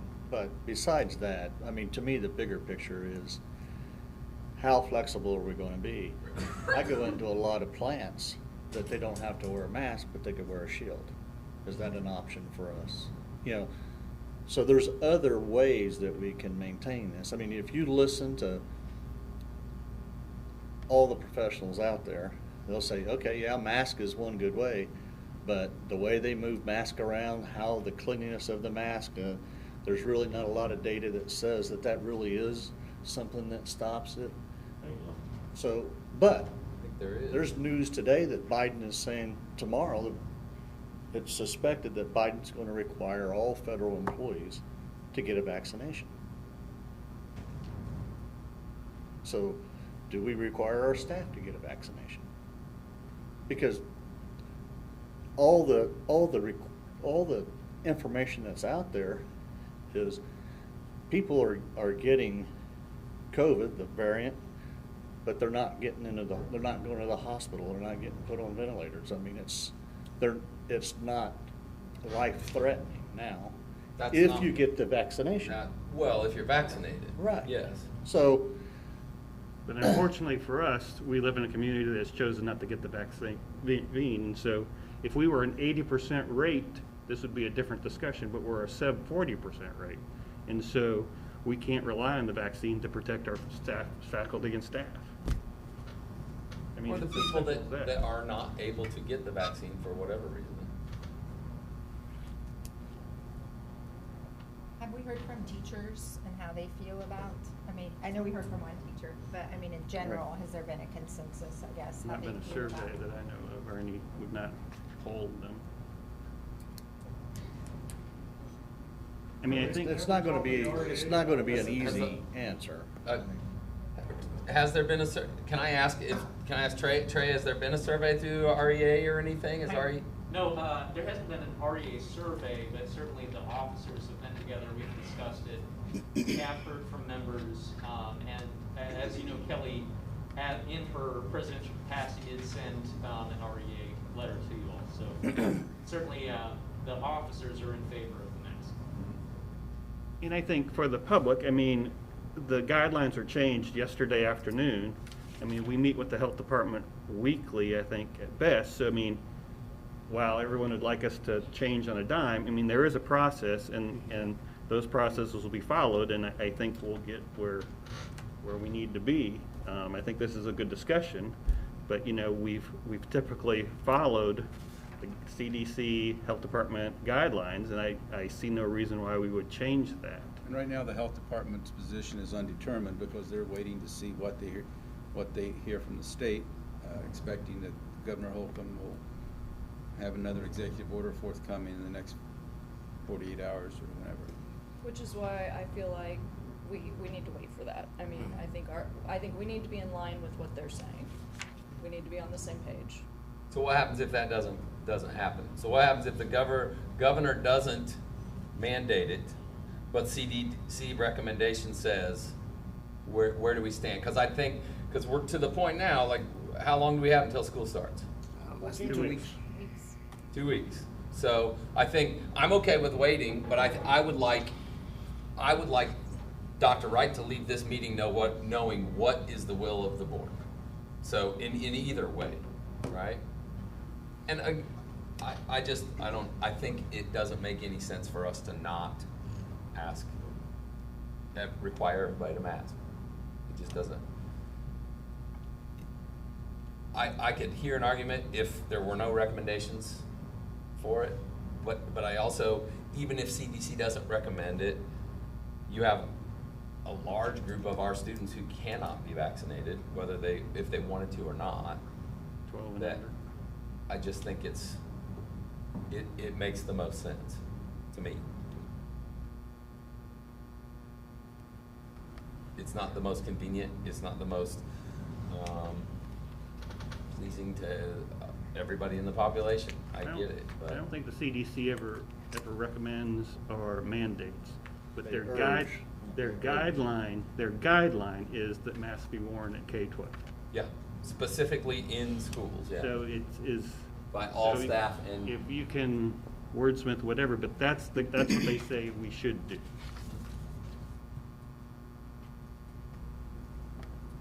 And I see no reason not to.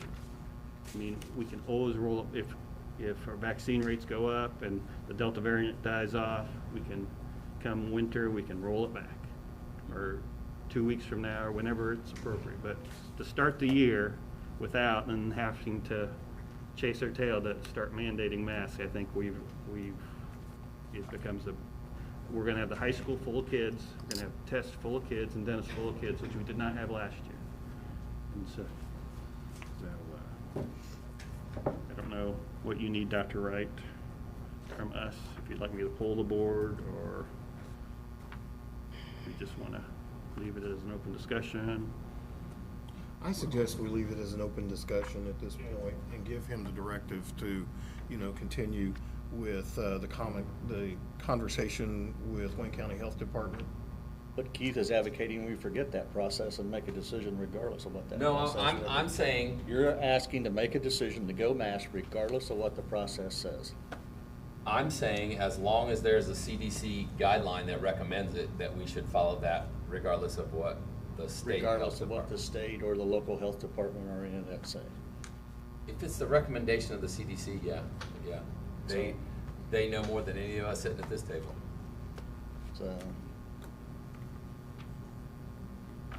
So I guess that's to me and I think I would leave that to Dr. Wright to hash out with the rest of your your superintendents from Wayne County and say, oh, where are they? I don't know where they are. I don't know what their opinion is. I know what I think it probably should be based on the guidelines. But again, I mean, we're still in the summer when it's supposed to be the best, and it's not getting better. So to me, it's easier to back off on it than it is to go light and then go, oh yeah, you know, well, I just don't know. I don't know, Ron, what you mentioned, you know, hey, there's some anticipation that the governor may or may not. I think the governor's going to, it's conjecture, it's yeah. people in like the Indiana Association of Municipal Attorneys. I got an email on our listserv that say they have heard, quote, that it will be extended for another 30 days. Given his pattern, and again, you know, if I could predict elections and races, I wouldn't, this would not be my day job. But, given his pattern, I think it's highly likely that it'll be, with the variant increasing its presence, I think it's highly likely he'll do at least one more extension. Yeah.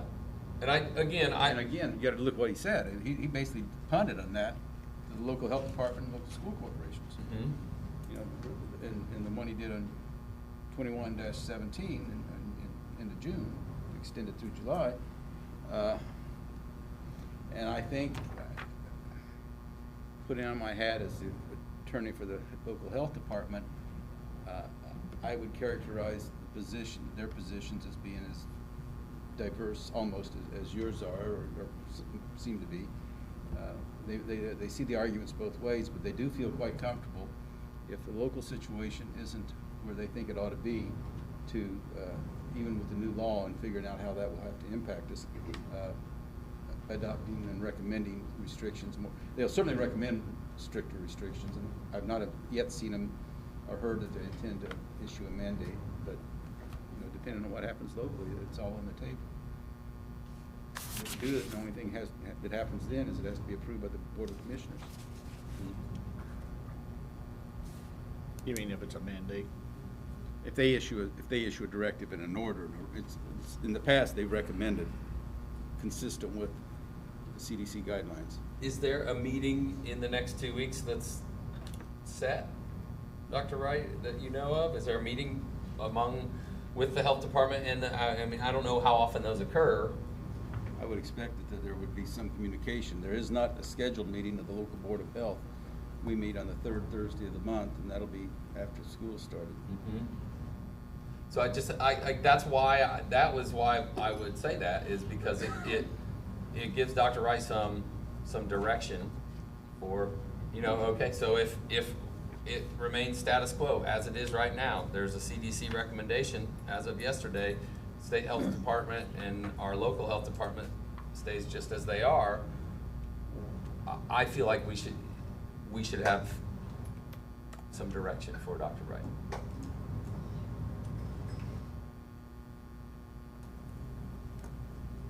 So I guess the question, do you feel directed? Do you feel comfortable? I don't know. Well, with regard to what it is that you all have been discussing, and as Attorney Cross referenced, I did indeed speak with Ms. Stinson just this afternoon, and several superintendents throughout the county.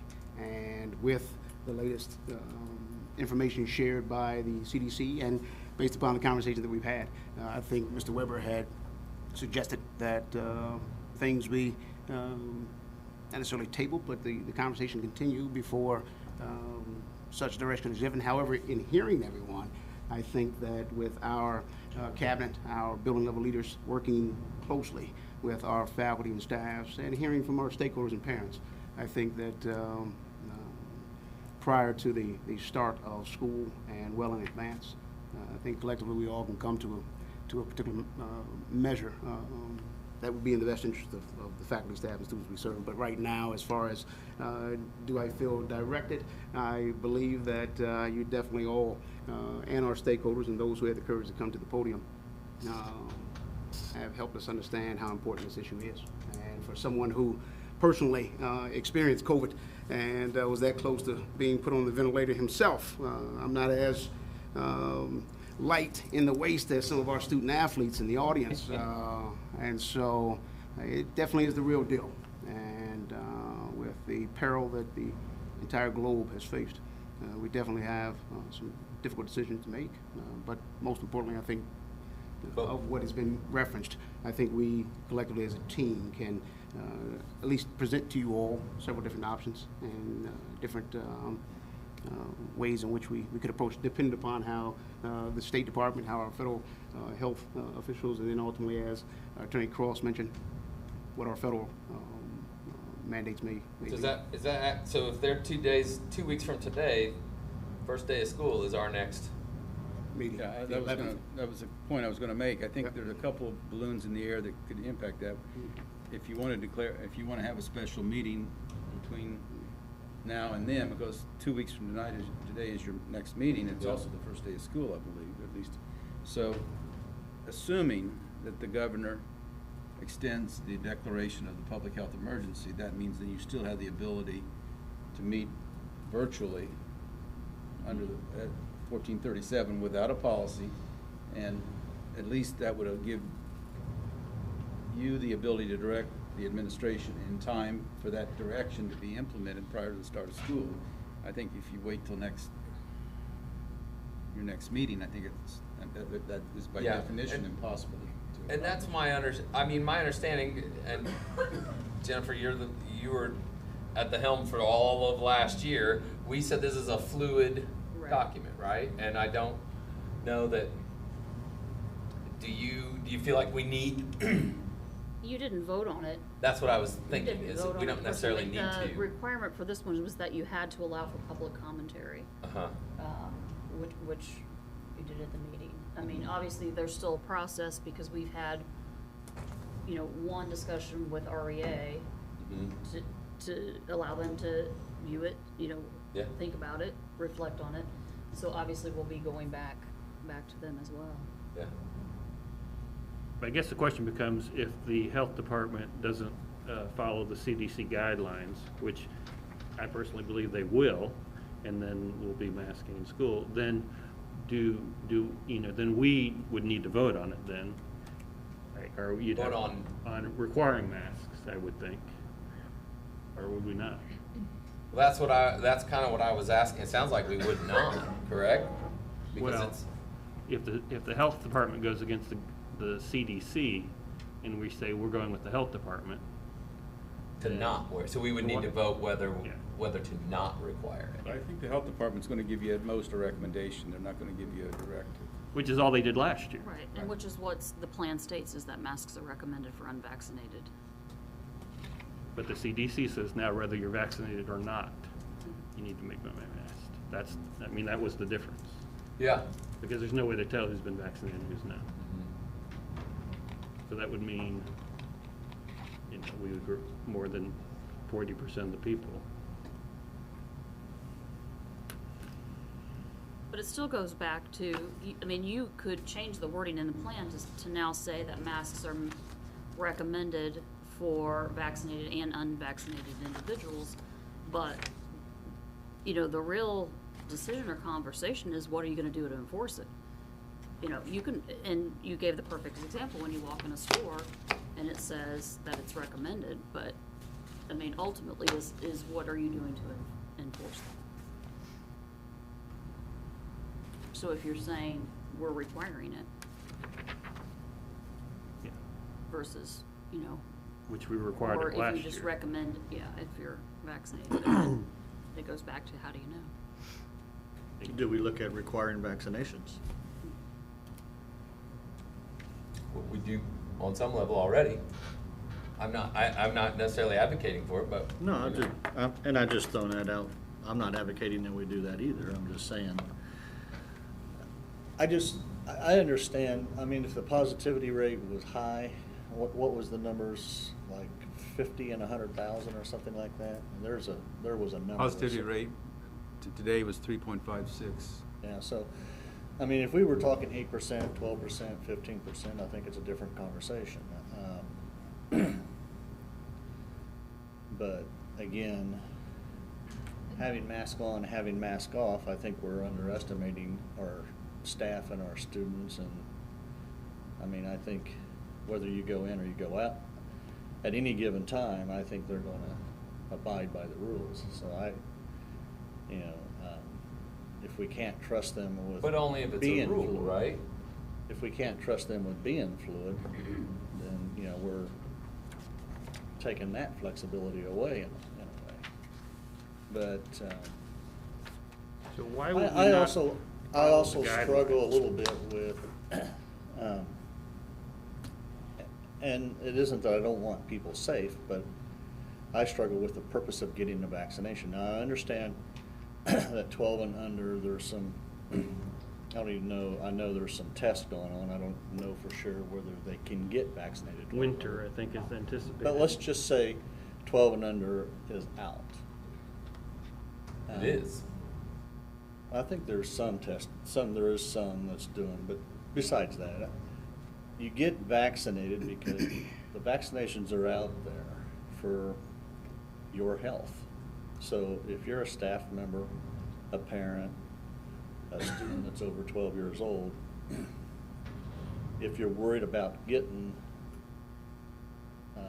COVID, then that's I mean, regardless of what your thought is, to have 2 vaccines that have a 95-96% effective rate is miraculous. I mean, think about that. Within a short period of time. So if you're worried about your health, if you're worried about the situations, you know, I believe you get vaccinated for yourself first. So I don't understand to me, I do feel like I'm being penalized because I chose to get vaccinated, and because you chose not to get vaccinated, you're forcing me to wear a mask based on your decision. Now, that's not the only argument. There's a lot of other different arguments and a lot of other different viewpoints, but if we want to get our vaccination rate up, telling people to mask required whether you're vaccinated or not, to me, just sends the wrong message. Don't worry about getting vaccinated because you got to wear a mask anyway. So, but we got 5 years worth of kids that we'll never get to the herd immunity. They can't. It's not an option for what? I don't know what grade are you when you're 6? But there are Yeah. communities So- that have reached 80% and they're not having this discussion. I mean, call it politics, call it whatever. I mean, the fact that people aren't willing to get a vaccine for the betterment of society is a problem. Yeah. And, you know, I'm sorry, but our community has taken that approach, and so we're stuck with masks. End of story. Well, I'm just throwing those thoughts out there. I don't think I can. I'm not a mask proponent when we don't have the positivity rates in the county to support it. So, but again, there's 7 of us, and if it's something that we have to vote on, then that's where we land. So. There's some room for interpretation of the CDC guidelines as it relates to just general citizenry. I think it says if you are in an area that's a high transmission area, then they are recommending, whether you're vaccinated or not, at least wear a mask when you're indoors. I don't know how that's going to translate into the governor's color-coded county system. You have to be red, orange, whatever. And I think that's one of the issues that we're going to at least see if he addresses in the next executive order.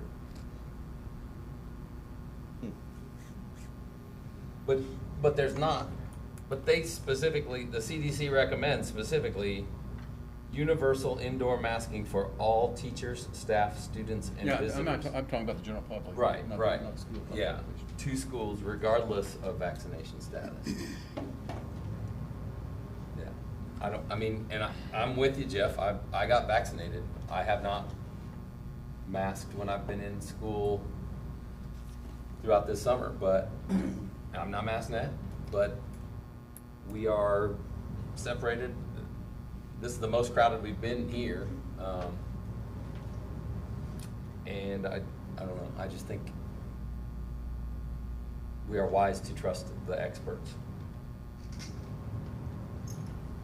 Well, if I can ask such a question of what Mr. Slifer referenced, and as we all understand and know, it'd be great to be able to gather and have a multitude of conversations that would continue to move the dial of student achievement and provide what's best for our faculty, staff, students, and stakeholders. The fact that the next time we all come together as a Board of Governors is on the first day of school, thinking in the realm and minds of faculty, staff, stakeholders, being that of parents and even students, having the utmost of time to prepare for what may be coming on that first day of school is always a plus when you have time in front of you. And so in saying that, do you all believe it's necessary or in the faculty, staff, student, and stakeholders' best interest to arrive at a decision tonight? Or is this something that, if indeed as things move with entities that we have no control over, CDC and other departments, do we wait and come back in an emergency, or in not necessarily an emergency meeting? I think it's executive meeting next week or leading up to school. So in short, do we arrive at a decision tonight to make sure that the faculty, staff, students, and stakeholders have time to prepare, or is this something that we play out and see how the next few days go and make a decision and come back next week? I think therein lies the old classroom teacher in me, as well as even parent now that I am, just having time to make the necessary adjustments, whatever they may be. It's like I used to say. I personally think that with the CDC changing their guidelines almost every day. Yep. And this They don't document. almost, they changed Wait, it wait, July let me 9th, and then finish. today. Let me finish. The professionals have changed their opinion every day. As far as I'm concerned, the document's been created. It's a fluid document. If something changes or the recommendation changes and you as a superintendent feel like we need to go into the first day of school with masks, and I said, you make the decision and we'll go with it. I mean, we could get completely different information a week from now. So, and that's what I think, so that's why I'm more than happy to say, unless the CDC, if there are guidelines changed by the CDC that say no longer do schools need to mask, and the state and county health departments say it's all good, you don't need to mask, then I say, okay, stick with our recommendation. But I think as long as there is a recommendation by CDC, by any of the large governing bodies that have people who are more knowledgeable about this stuff than no offense, maybe you are more knowledgeable than they are, but I'm not. I would like to trust the experts. These folks do this for their entire day. They study this. Yes, it changes. It's only been here for a year. I mean, a little over a year. That's how it works. That's how science works. I mean, as we learn more and as we continue to not be vaccinated at high enough levels to stop variants from reproducing, then this is what happens. So I think, for me, I would like us to say, hey, unless something changes to say we don't need to wear masks, we should plan on wearing masks. I think that gives you the next 2 weeks, gives us the next 2 weeks to take the hits from whoever and say, I don't want to wear a mask. I shouldn't have to wear a mask. That's why, whatever those conversations are, concerns, it gives folks an opportunity to go, hey, I'm going to show up at the end of the first day of school where my kid has suffered by wearing this mask and tell us about it. I'm okay with that. I'll take those conversations. I just think it makes the most sense. It allows you some time to plan. It allows parents time to plan. We're running out of time, and I think you having some concrete guidance, I don't know. I mean, I like the way it was handled throughout this whole time. I like that for the most part. I think all of the county schools kind of followed the same pattern. I don't know how well it was enforced in all those things, but we already went away from what other county schools did. I mean, Centerville had everybody back every day. We know we're different populations. To that end, Keith, and also this was hit on by some of the people who were commentating tonight, who are we aligning our requirements with? Because we have the CDC, we have the local health department. I think that's a question I think we need to determine that. Who are we standing with? I'd align with the local health department since they have somebody affiliated with them now. So a comment to that? Well, as Mr. Wharton just referenced, I was recently approved to serve on the Wayne County Health Department. And so therefore I'll be joining Attorney Cross in August on the third Thursday to have such discussions as we move forward. And so having an opportunity to sit at the table, as I find myself at this opportunity to sit at the table to continue to bring to you all as a board of trustees the intelligence you need to make particular decisions, as well as share with our constituency the facts as they may. And so if I may also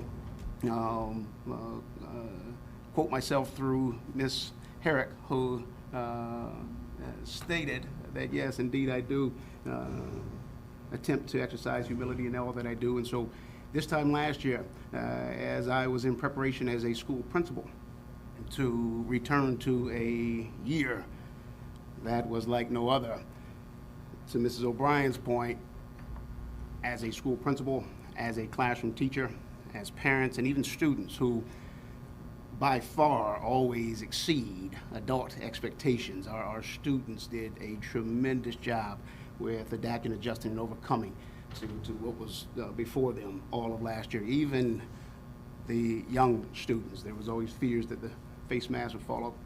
With all that being said, from a standpoint of enforcement, I think that our faculty, staff, as well as even students would need a particular mandate of some kind, either from the federal health specialist, the state, local, and or even this Board of Governments. Because as Mrs. O'Brien mentioned, it could become very challenging and troubling to begin a year that should be a year of healing, starting off with asking our teachers to consistently remind students, or students may feel that of harassment, to wear a mask, whereas if indeed it's a mandate, then it definitely supports and aids those in the building, at the building level. I'm sorry. So with what we just learned, that you are on the Wayne County Health Department board, with the resources at your fingertips at this point, I fail to believe you would not garner the support of the board in whatever decision you come up with, Dr. Wright. All right.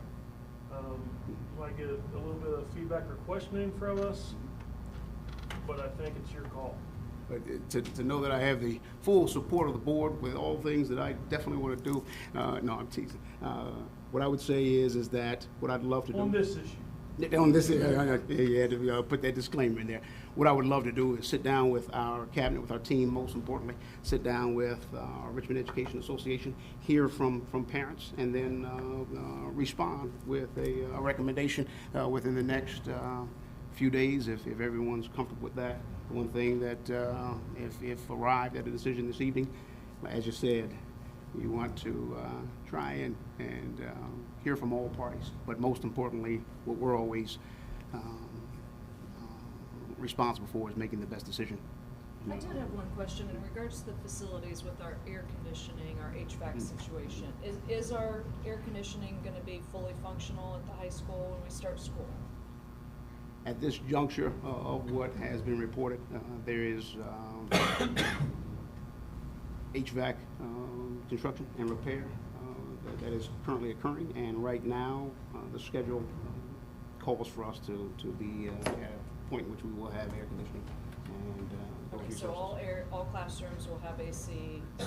The classrooms in which students will be attending okay. Will indeed, as of right now, have that. However, just as is the case with the pandemic and all that we endure, it's fluid. And so, You know, just, we might want to throw that disclaimer out there too. We are doing construction in the high school on the second and third floor.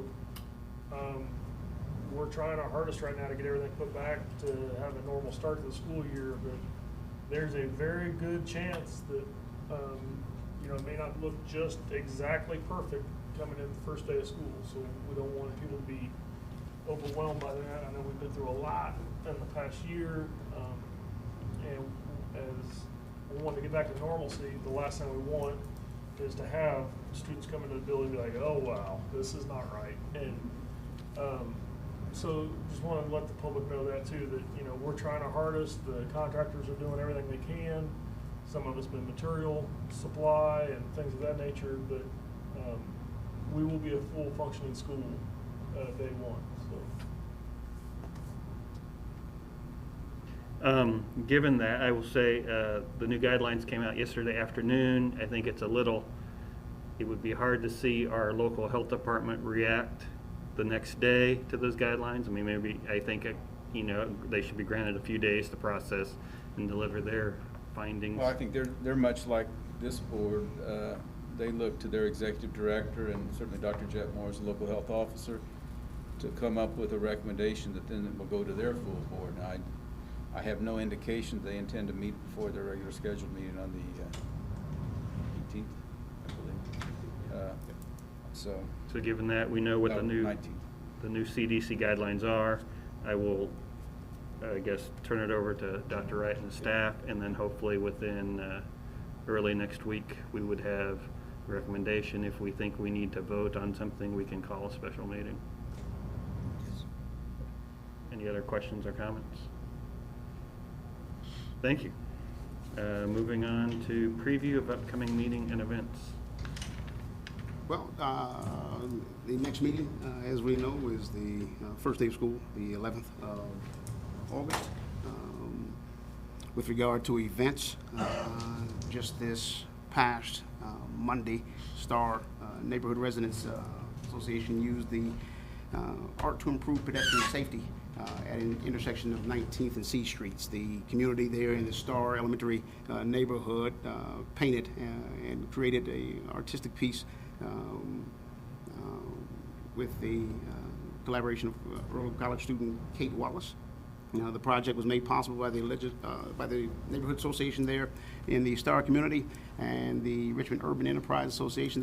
There was a ribbon cutting just yesterday to commemorate the event and the community there in Star. I'm not sure if I can take liberty to share some of the other events that have occurred or will be occurring. We had the successful State of the Schools earlier this week on Monday. It was a great celebration of diversity, a great celebration of Richmond. For those that were in attendance, they had a chance to step out of their own comfort zone and take part with myself and the cabinet in singing the school fight song. They found out why it is that I flunked 8th grade choir. I like to think that Mrs. Jefferson just didn't like me, but everyone realized on Monday that I cannot sing, not even by myself in the car. Good, it's bad. But nevertheless, throughout the course of that State of Schools, we really were able to build upon the momentum and continue to press forward in a positive fashion, in a positive direction. Under the leadership of Mrs. O'Brien last year, the cabinet, faculty, staff, most importantly, the students. It was a celebration of what is behind us as far as a year, but the work we still have in front of us. We also had an administrative retreat on Monday. Many of us as administrators and educators in Richmond Community Schools were able to take part in a optimism professional development training there at the St. Paul's Lutheran Church, and the premise of that was to harness the power of optimism to help children heal from trauma and significant adversity. As we know, and if you did not know, the state of Indiana is a state that deals directly with, I hate to say it, teen suicide. A few years back, we were the top state in the country with those who would attempt suicide, and the second in the country of those who actually, top in the country for those who would threaten to commit suicide, and second in the country for those youngsters who were attempting it. And so this optimism training, along with so many other things that the Richmond Community Schools, as well as our entire county, has taken part in, was positive, and we should see some positive results from the training. Finally, I just, again, just want to acknowledge those stakeholders, the community members, parents, our faculty, staff, the students who had the courage to come before us and engage, incite, and share with us either verbally or through email, through voicemail. It's been a great exercise of civics. And I think what's been on display is why it is important to continue to stay informed and stay involved. However, I would just, again, in echoing Ms. Herrick, I would urge us all to continue to maintain humility while debating and have a heart of service while deliberating and remain resilient, that together as a community here in Richmond, we would definitely arrive at decisions that are in the best interest of those that we serve. The process of change is not as fast as we always would prefer it to be, but with the intelligence of the Board of Trustees, with the intelligence of our City of Richmond stakeholders, students, together I think we'll arrive at what's best for all of us in due time. And so, again, I think this is, and for the students, again, I commend them for having the courage. Very difficult to come up before such a board of adults and exercise such conviction. And so, but again, you're Red Devils, and you're from Richmond, and we are all Richmond. And so that was great to see. I'm sorry, I get a little long-winded. Oh, no, At least I've been told. I will add, is the Bain Ice Cream Social coming up? Sunday. Sunday? Mm-hmm. All right. Sunday, I believe it's from 11 till 4. Okay. I had a flyer in my patrol car. I forgot to So bring no, it. that's a good community event, I would add. Moving on to adjournment and bell ringer. Can I add something? Oh, yes. I don't want to steal a bell ringer. Go for it. But Tom Broyles is a local firefighter and the owner of, is that a bell ringer? I love it. Yeah. Is it? Yeah, no, it's not. No, it's not. Okay, all right. He's a local firefighter and the owner of Firehouse Blues and Barbecue. He completed a half Ironman distance triathlon this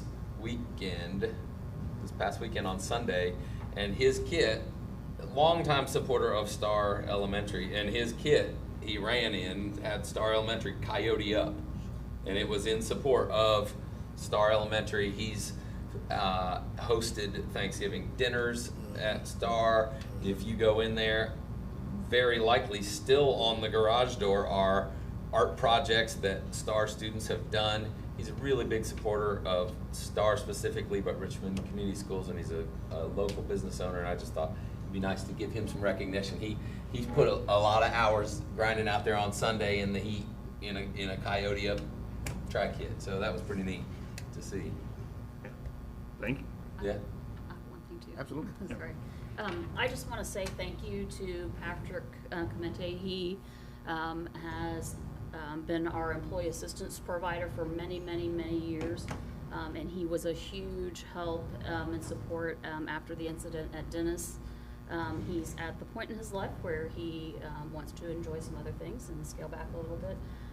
But I would be remiss if I didn't publicly say thank you to Patrick. Thank you. Anything else? Well, and Maggie, she was retiring. She's been here a while. Dr. Wright? Well, all in all, of what's been mentioned, I think that we're good to close. I don't want to steal any thunder, and of what was referenced, especially with, as Mrs. O'Brien mentioned, referencing an event that on the backside of things, we've moved from such a traumatic and tragic event. No, I'm good. I think you're solid. All right, with that, meeting adjourned.